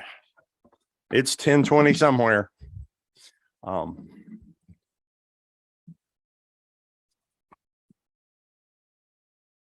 All right. President Riley, are you ready for us this morning?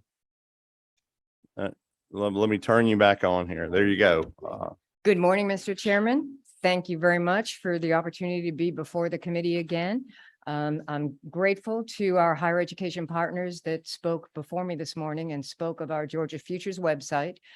Just want to make sure that everyone takes an opportunity to visit that website. We have many of the tools and features that you heard about from our partners at USG and TCSG, opportunities for students to learn more about career opportunities, how to pay for a good education, and to do some comparison shopping.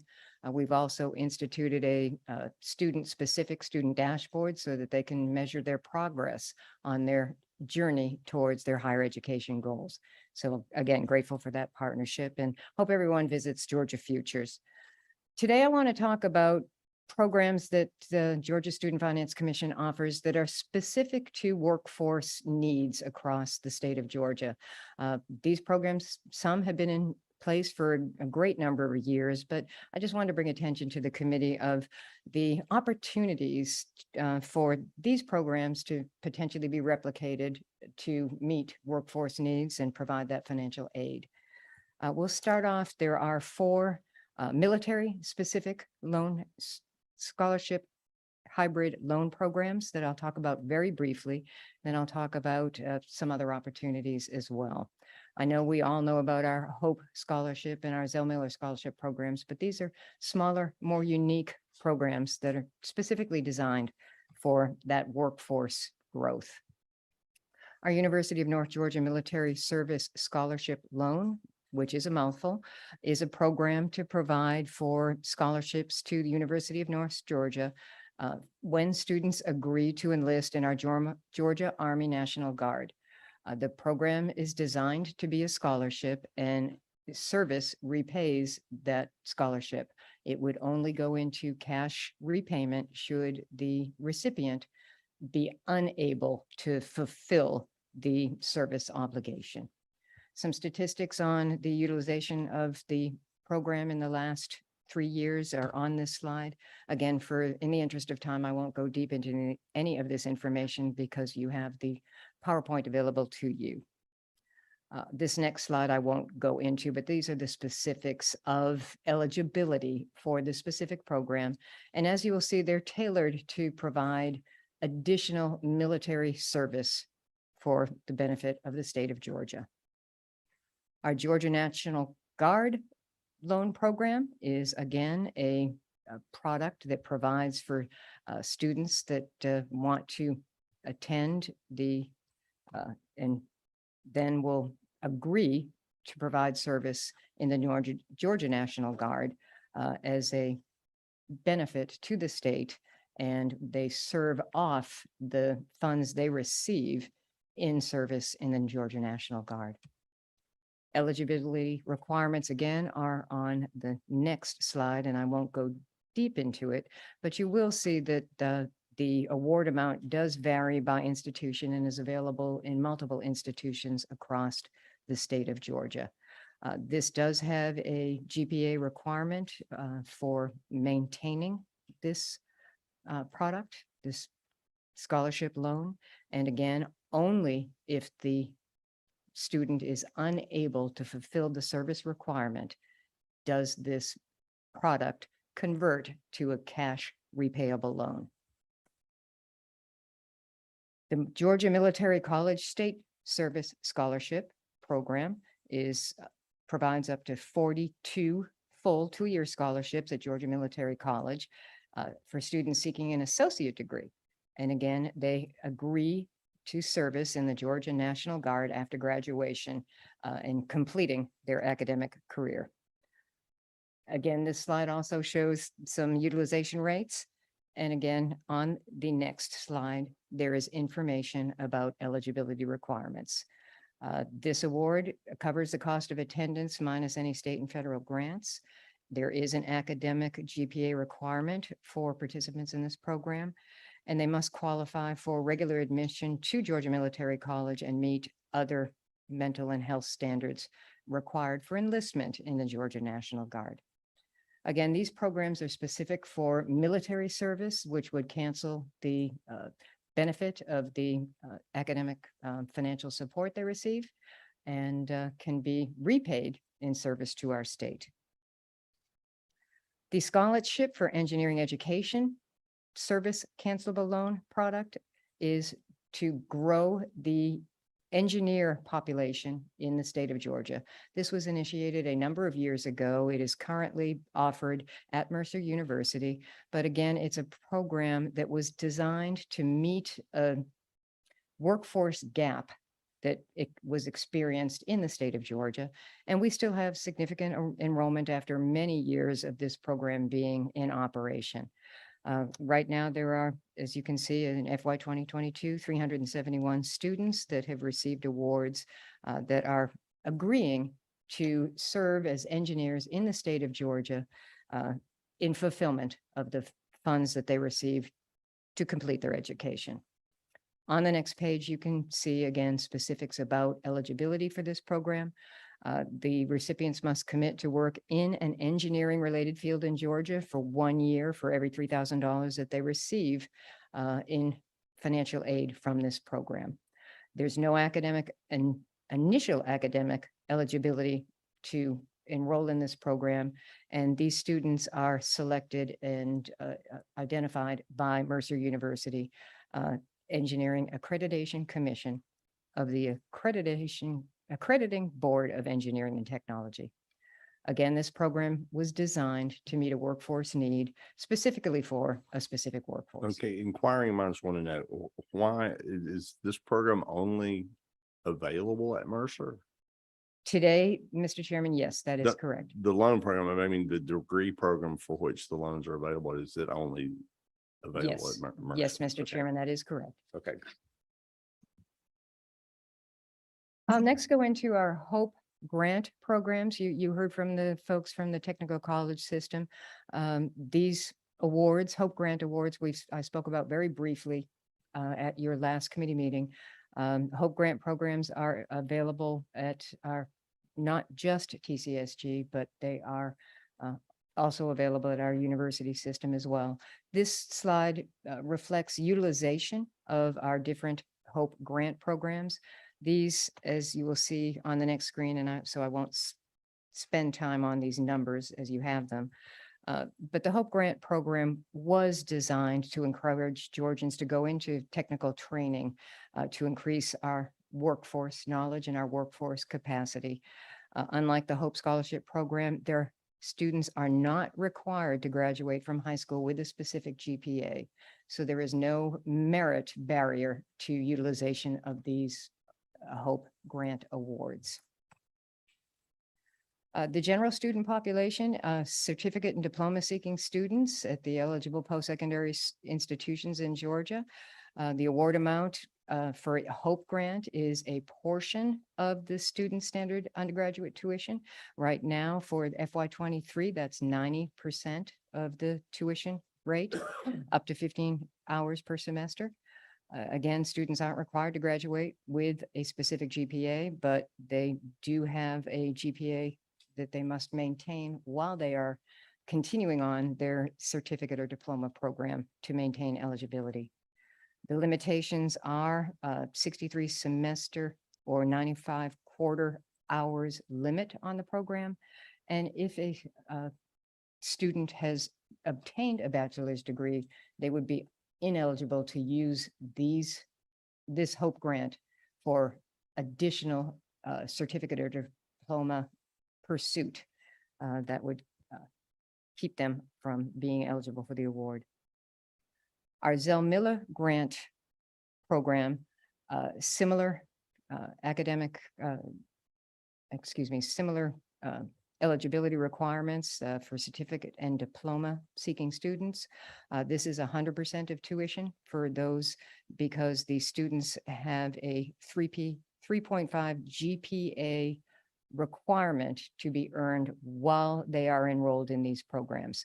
And the award is paid retroactively for a student who does not need that GPA to enroll, but must receive that GPA to be eligible for retroactive payment and continuation to receive this Zell-Miller grant. Similar to the Hope grant, there's a limitation on the number of hours that they may be enrolled, and also they may not enroll in this program if they have already received a bachelor's degree. As I spoke at our last meeting, the Hope Career Grant is an additional award on top of the Hope or Zell-Miller grant. And this is for students enrolled in specific high-demand career fields. Again, eligibility requirements, the most important of these is that they must be enrolled in one of the 18 designated programs identified as strategically important to the state's economic growth. The limitations similar to the Hope and Zell grants are 63 semester or 95 quarter paid hours, and they may not utilize this if they have already received a bachelor's degree for a different credential. The strategic industry areas are illustrated on this slide. In FY 2023, we have initiated law enforcement and criminal justice program as the 18th eligible field. But again, is indicative, as you've heard from other speakers this morning, of trying to meet the workforce need where we know it is today. And it has been used, as you can see, that programs have been added over time as additional strategic industry areas have been identified, looking forward into the future to be able to train those students now to meet that need in the future. And I will finish my prepared comments with just another overview of the award amounts. It does depend on the number of hours that a student is enrolled in the programs, and commercial truck driving and basic law enforcement awards are specific for those that choose to enroll in those programs. Mr. Chairman, that's the slides that I have for you, but my goal today was to introduce you to some of the unique workforce programs that currently exist in Georgia that we administer at Student Finance Commission as potentially a motivation or inspiration for this committee to be thinking outside the box as we look forward to determining what our future workforce needs might be and how we can meet those needs with the funds that we have available to provide that talent into our workforce. And I'm happy to take any questions. Thank you. Do you have a question, number 20? Is it? Yes. I do. Thank you, Mr. Chairman, and thank you, President Riley, for being here this morning, our former colleague. I've got a couple of things I want to ask you about. I don't want this opportunity to go past it. Actually, you administer another program, workforce development, in my opinion, that starts in 8th grade called REACH scholarship programs that we encourage young folks at that age to be prepared for college or higher or technical college or whatever with the promise of scholarships. And would you take just a quick second to mention that to our committee? Absolutely. Thank you, Mr. Chairman. The Reach Georgia program is specific to students of need-based. They are identified by their middle school in 7th or 8th grade, and they sign a commitment to do well in school, work hard, and for that commitment, their school system will provide coaching, academic coaching, and mentoring to help them excel during their high school career. With the current track record of the program, we have 100% that are, when they graduate, are eligible for the scholarship. They have 2 years to utilize that scholarship to enroll in higher education, and $10,000 is available to them for their post-secondary studies. Most of the institutions in the state of Georgia that enroll REACH students in college are matching or providing similar supports for those students to succeed. And again, we're proud of that track record. It's early in its post-secondary successes, but we're seeing great results for that additional set of supports that students are provided. Thank you for letting me talk about the REACH program. Well, thank you. I think it's a great program that our state has. I've got one other question that's occurred to me, and it might not be in your wheelhouse, but we have a scholarship program for large animal veterinarians to try to encourage veterinary students. Is that under student finance? Could you we've got a Rural Development Council meeting coming up. Could you get a report for our Rural Development Council on the success or where that program is? I really don't feel like it is encouraging enough graduates to go into large animal in our rural areas. It's a big need. In fact, the federal government has just put another requirement on animal producers to use veterinarians for prescription for their animals, and it's going to put a big burden for more veterinary services in our rural areas. And I got a big interest in that program that we might need to do some further funding there. So. And thank you very much, Mr. Chairman, for identifying another unique workforce development program that I apologize I did not include in my remarks today. The veterinary board, the state veterinary board partners with Student Finance Commission. They identify those eligible recipients of those dollars, and then we distribute those funds out on their behalf. But it's a great incentive program as well to help grow the large animal veterinarian workforce in our state of Georgia. We'll get you that report. Yeah, Chairman Martin, the issue is these veterinary students go through undergraduate and end up with student debt, and then through veterinary school, even more student debt. And when they graduate, it's almost impossible for them to set up their own practice or do things like that. We've got some real headwinds in some areas. And that's just one example. I know we got a lot more other career fields that our students are going in, and student debt after especially specialty and further education really puts a burden on how they enter the workforce. I know we don't have the right people in the room to answer this question, but I'll sound it anyway. Is there, I think it's called vet techs. I mean, it's veterinary technicians. Yeah. Is there a way to, I mean, I don't know. I go there because I know physicians, there are physicians, and there are physician attendants, assistants, PAs that make doctors go further, if you will, or do that. I just wonder, hopefully the federal government, the gift that keeps on giving, hasn't created a situation where they're squeezing the scope of the vet techs so that they can continue to do this. But I mean, I guess somebody out there in the university system or the technical college system maybe knows about that and can bring some information back. The gentleman brings up a great point, and that's that affects everybody. What the agriculture is going on with the animals. We had a question online here. I'll turn on that. Chairman Perkle. Chairman Perkle, you with us? Oh, okay.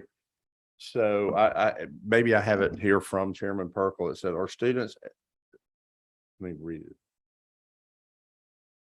Oh, his question is, are students educated regarding loan repayment? That is, if you make a poor decision with an auto or home loan, there is a remedy, albeit painful, relief in worst case scenario, bankruptcy. This is not the case for a poor decision in education. I think so. The question is, are we doing, the financial education if we're, I think he probably, in terms of what you mentioned, that these loans that are service cancelable, are they being told if something should happen?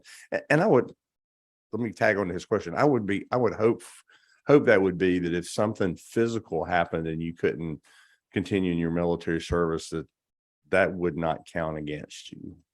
Thank you for the question, Mr. Chairman. Yes, we have waivers for circumstances where the service cannot be performed. So that provides that fail-safe in that situation. Our student access loans, a requirement of the application process is to complete a financial literacy module, to have to stop and take a minute and think about what the consequences are of signing a promissory note. So that is currently in place, but we are building onto our Georgia Well Futures website additional modeling, as was spoken about earlier this morning, that would allow students to do that comparison shopping and forecast their future earnings, their future debt, and the time it might take to repay a loan that they are obligating themselves to today.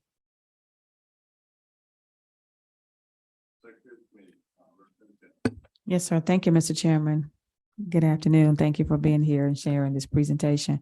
But I just want to add on to what Chairman Dickey stated about the REACH program and how wonderful it is. And I'm really proud that we have it here in the state of Georgia. But my question is relating to, are there any mechanisms in place to track those students that are graduated from high school by being a REACH scholar, and how well they're doing in college right now? Thank you for that question. Mhm. Yes, we are tracking down to the individual student level. We receive their information to ensure that they are still eligible once they enroll in college. And we are, working with our higher education institutions that enroll them to ensure that they receive the supports that they are entitled to under agreements that we've made with the higher education institutions that will continue to ensure their success. Just a follow-up question, if I may. So the tracking is basically from your department to the college that they are enrolled in. Is there anything directly engaging the student to kind of hear from them what their experience has been and what their challenges may have been since they've enrolled in college? We have done some surveying over the Mhm. past year as we were seeking exactly that knowledge. We Mhm. wanted to understand whether they felt what they were receiving was satisfactory. Mhm. In general, the response was favorable. Okay. There were some areas identified that they felt we could provide additional resources, or the program could provide additional resources. And we have that under consideration as we are looking to modify the contracts that we have with the students themselves and also with the K through 12 systems and the higher education systems. Thank you. Thank you very much for that question. During my tenure at the University of Georgia, we transitioned from quarters to semesters. That has been on a long list of my excuses of why it took me so long to get out of school. In your presentation, you refer to quarters. How many institutions do we still have on quarters? I'm afraid you're going to stump me on that, Representative Wiedauer. I do Just not one? know. Is that, yeah, all right. We do have a few, so that's why we will track either credit hours as semesters or quarters. We'll get that for you. Just I mean, curious. it's a good question. It's, I know that a couple of our private institutions are on quarter Right. systems. I can't speak to USD or TCSG specifically. Thank you. We had another question. I'm going to read from the Vice Chairman of the committee, Representative Earhart. It says, curious, is there an effort to advise students of companies, industries that pay off the loans? Or is this a question I'm just reading her? So some constituents she's aware of had student loans paid off by their employers. She gives an example of that in the healthcare field of Wellstar. So, I mean, is there that conversation that goes on? I mean, I guess that's really past your purview, but you could. Thank you, Mr. Chairman. We're aware of employers, private employers that do offer certain benefits like that to their current or prospective employees. We don't track that information today, but it's certainly something that could be added to the different tools and resources that we have on the Georgia Futures website. We can have those conversations with our private sector partners to see if they could feed that to us. Thank you very much. We have no further questions, and you've gotten us. You're sort of back on time. You did you got us in great shape. We started you way late, and I do appreciate that. It's a lot of good information, and we'll digest this. I'm sure you'll invite you back for round 3. Thank you very much. Thank you. The next presenter we have is the president and CEO of Be Proud Georgia, Misty Martin. If you would come forward. There you are. Good morning. Yeah, that was quick. Thank you so much for allowing us. Oh, yeah.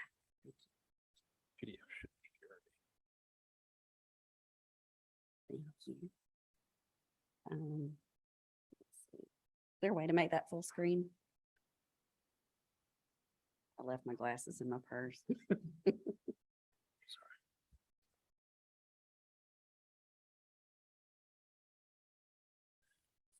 And Misty, while you're getting going there, if we go up past 11, just a few minutes, that's fine because you're taking us into the lunch break. But at 11, I'm going to have to step away. I have to go over to Georgia Tech for another engagement while we're on a lunch break. So if I step away at 11, it's not for lack of interest.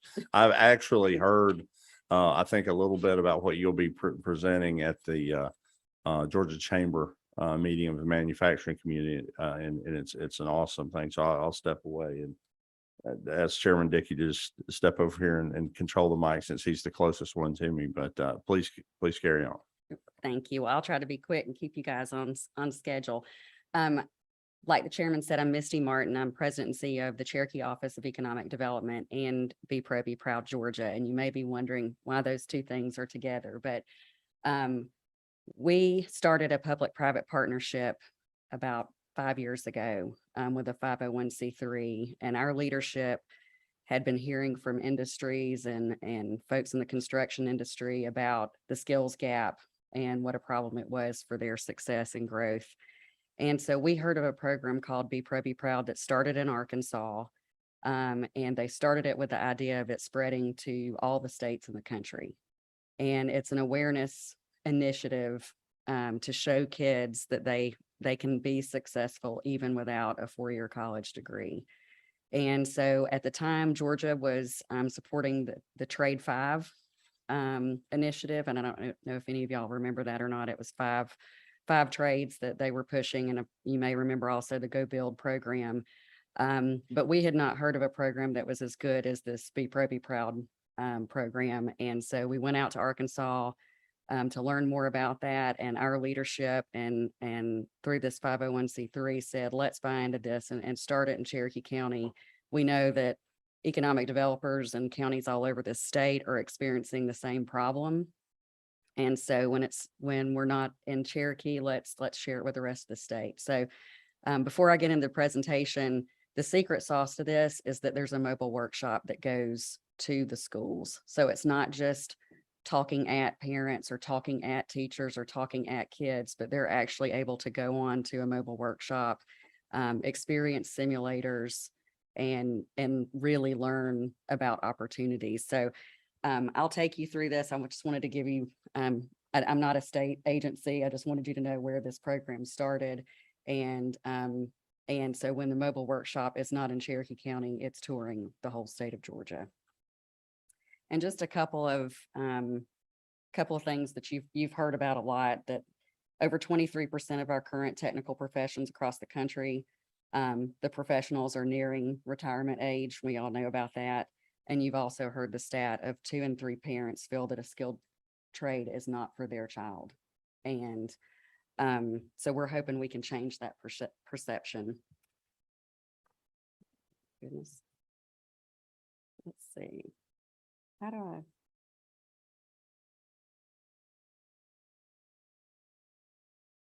Go slide by slide, or is it just not loading?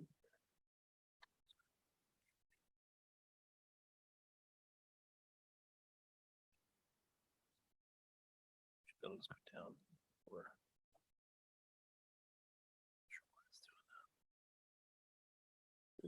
wonder if we can just scroll down. Yeah.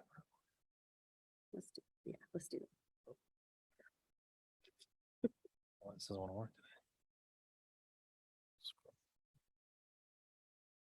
today. Yes. It's okay.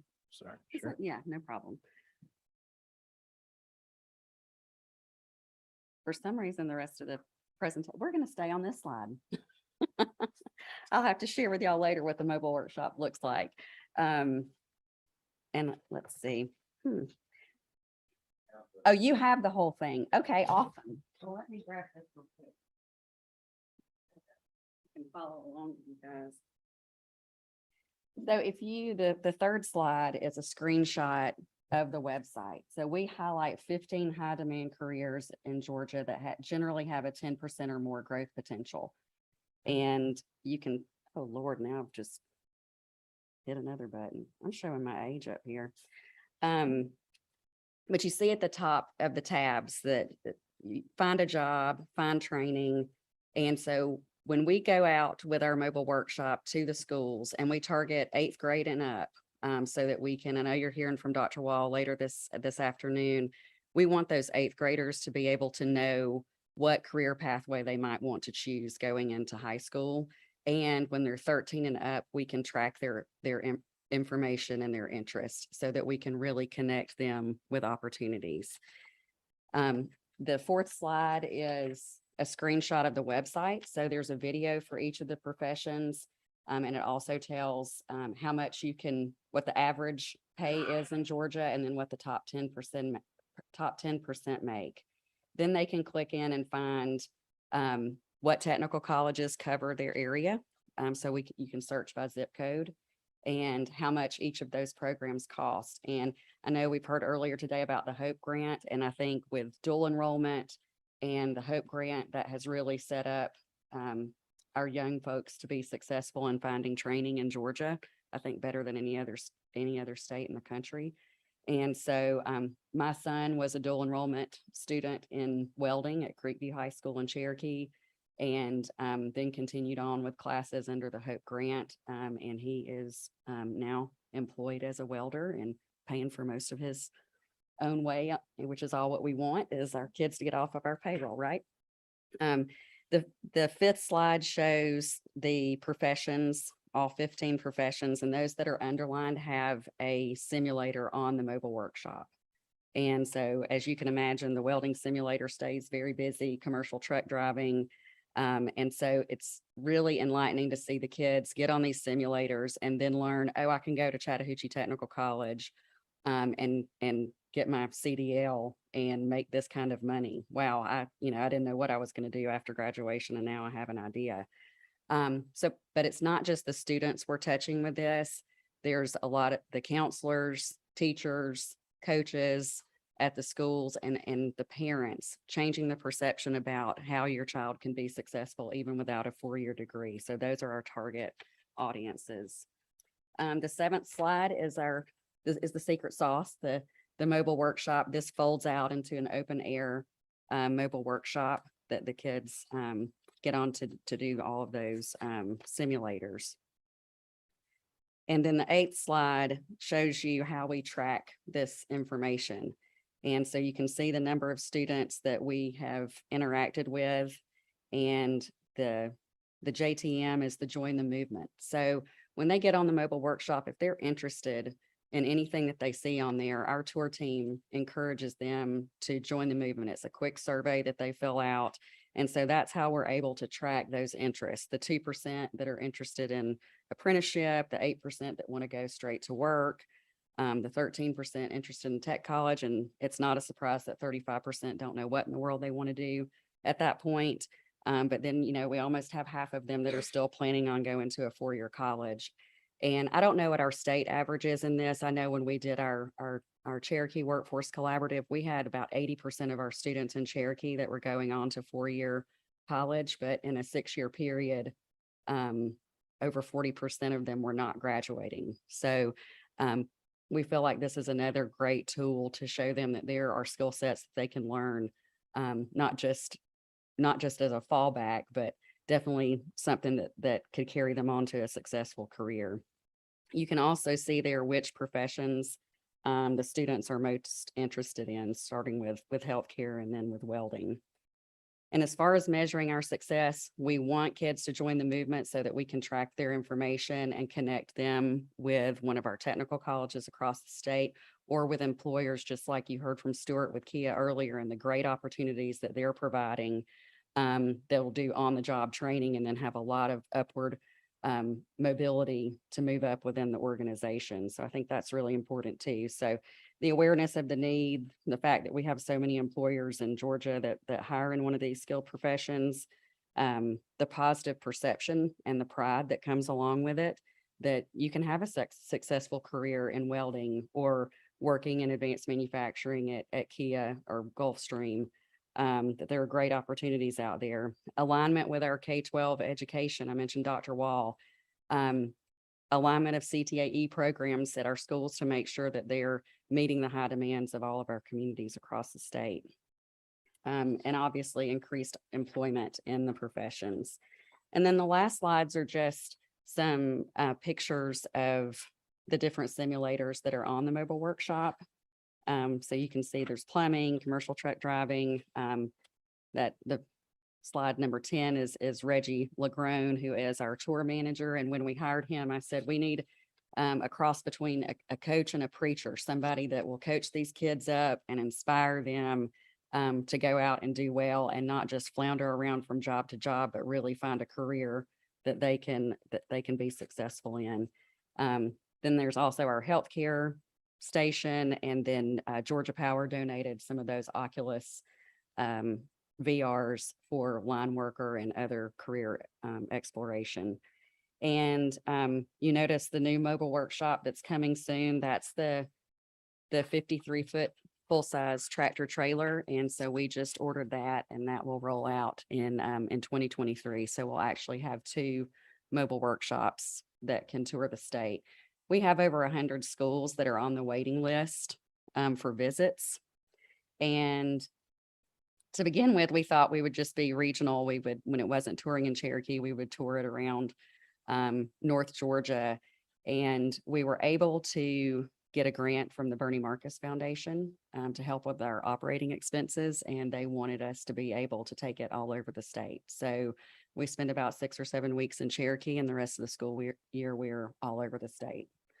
So I'm happy to answer any questions. I know it's a lot to take in. There's a lot of different moving parts with it, but we feel like we're kind of the energizer for a lot of these programs that you've heard about today, with inspiring the kids and then connecting them with opportunities with the technical college and with our employers all over the state. Well, thank you. Thank you for that presentation. I do see one question so far too. Representative Weedow. Thanks for being here, first of all. Obviously, I think some of my remarks a little bit ago, if you were sitting here, goes right along the lines of what you're doing with this program. If you said it, I missed it. When did you bring this here, or when did it start? I just see the cumulative number of students. So I'm just kind of curious how. This is our third school year. Third school year. So we were supposed to roll it out first quarter of 2020, and you know what first quarter of 2020 Sure, was like. sure. And so we ended up ripping the Band-Aid off and starting in the fall of 2020. And we didn't like that this trailer wasn't air conditioned and climate controlled, but it actually worked out great that because of rolling it out during COVID, that it was open air. So the schools would still allow it, even though they weren't allowing field trips and things like that. They would allow this mobile workshop to be at the schools because it was open air and they felt comfortable. One follow-up, cost-wise, does the school have to pay for this to come? How are you guys funded? Well, the Marcus Foundation grant has helped Okay. us tremendously, but that's just a 2-year grant. Gotcha. And so we've had industries coming on as partners, the like Trucking Association, different economic development groups, the work source boards, the regional work source boards have come on as partners to try to prioritize trips to their region. And so with the partnership comes, a certain number of visits. And then if they want us to stay a whole week, which we've done that in several different areas, then they'll help us with our daily operating costs. So we've really bootstrapped it. It's a startup. But we've been very pleased with the results so far. Awesome. I appreciate you being here. Thank you. Representative Bentley. Thank you, Mr. Chairman. This is very interesting. Yes. you. So thank you for presenting. Some of my questions already been answered relating to the finances. And you mentioned the Marcus Foundation grant was like for 2 years, Mhm. and these other industries, work source boards. Do you have a forecast of how long these industries and these different boards are going to be contributing to this initiative? Because where I'm going with this to see what's your financial plans down the road. Right. When they come on as a partner, they commit to 3 years. Okay. And so, and I didn't mention, we also have partnerships with Wellstar. They sponsored our healthcare station and also our plumbing stations with sponsored by something called American Home Shield. So there are different partners that have helped us. But yes, they make a 3-year commitment. And then our 501c3 paid all of the startup cost along with our mobile unit. We actually used local economic development SPLOST dollars to buy the original mobile unit, and then American Rescue Plan Act funding for our second trailer. But yes, the operating cost, it cost about a little over $500,000 a year to operate it. Mhm. Because you've got a tour team and schedulers and working with all the schools. But so far our partnerships have been able to cover that. Okay, so you're just a standalone 501c3. You're not affiliated with or connected to any institution of higher learning or We or local partnered with governments. with a technical college system to Mhm. help us build out the website with all of the data on what each of the technical colleges across the state provide Mhm. in training. And so they've been a great partner to us, not from a financial standpoint, but from an information standpoint. Okay, and lastly, Mr. Chairman, you mentioned you have a waiting list for like over 100 schools. Yes. Any of them in rural Georgia? They're from all over the Yeah, state. 'Cause Yes. I'd love to visit. If you come into my area of the state, I would love to And tour you're one in of. Athens, is that right? No, I'm down below Macon, Okay, Georgia. you're in Macon. Yeah, Okay. below Macon County, Taylor Okay. County, down that way. Okay. Yeah, Well, I've Fort got- Valley. If during the lunch break, I've got the schedule. Okay, I'll let sure. you, I can tell you if it's coming to your area. All right, anytime very soon. good. Thank you. you. Thank you. I've got a question, while you're at the mic. What do you, in your opinion, what is some of the barriers to keeping young people from going into technical careers? What's some things we need to be looking at and doing on a state level to encourage more of this? And your program's great. Thank you. That would definitely be, I know it's a big help. What other things? Well, I think as parents, we sometimes do our children a disservice in saying that we want them to go to a 4-year college, or we've just always thought that they would go. I thought that my 3 boys would all go to college. I mean, I assumed I was going to have 3 more Bulldogs. Yeah. But my oldest son has, from a professional standpoint, we've been working on this from to help our companies. But from a personal standpoint, I had a child that didn't fit in to the traditional classroom. So he's taught me real quick about perceptions. And he was in the bottom 10% of his class when he graduated. And I thought I would never get him out of high school. I've got 2 that are straight A students, but he's just different. And he's a trades kid. And he's been on our mobile workshop. He loved it. He went to welding school at Chattahoochee Tech. And when he came home from that the first day, he said, "Mama, that's the first time I've ever fit in the classroom." Oh. And so I think changing the perception in the parents' minds is number one. And, when he was graduating, we hear from other parents, "Oh, where is he going to college?" And I'm like, "Well, he's at Chattahoochee Tech, but he's a welder." And so I think we have to be proud of that.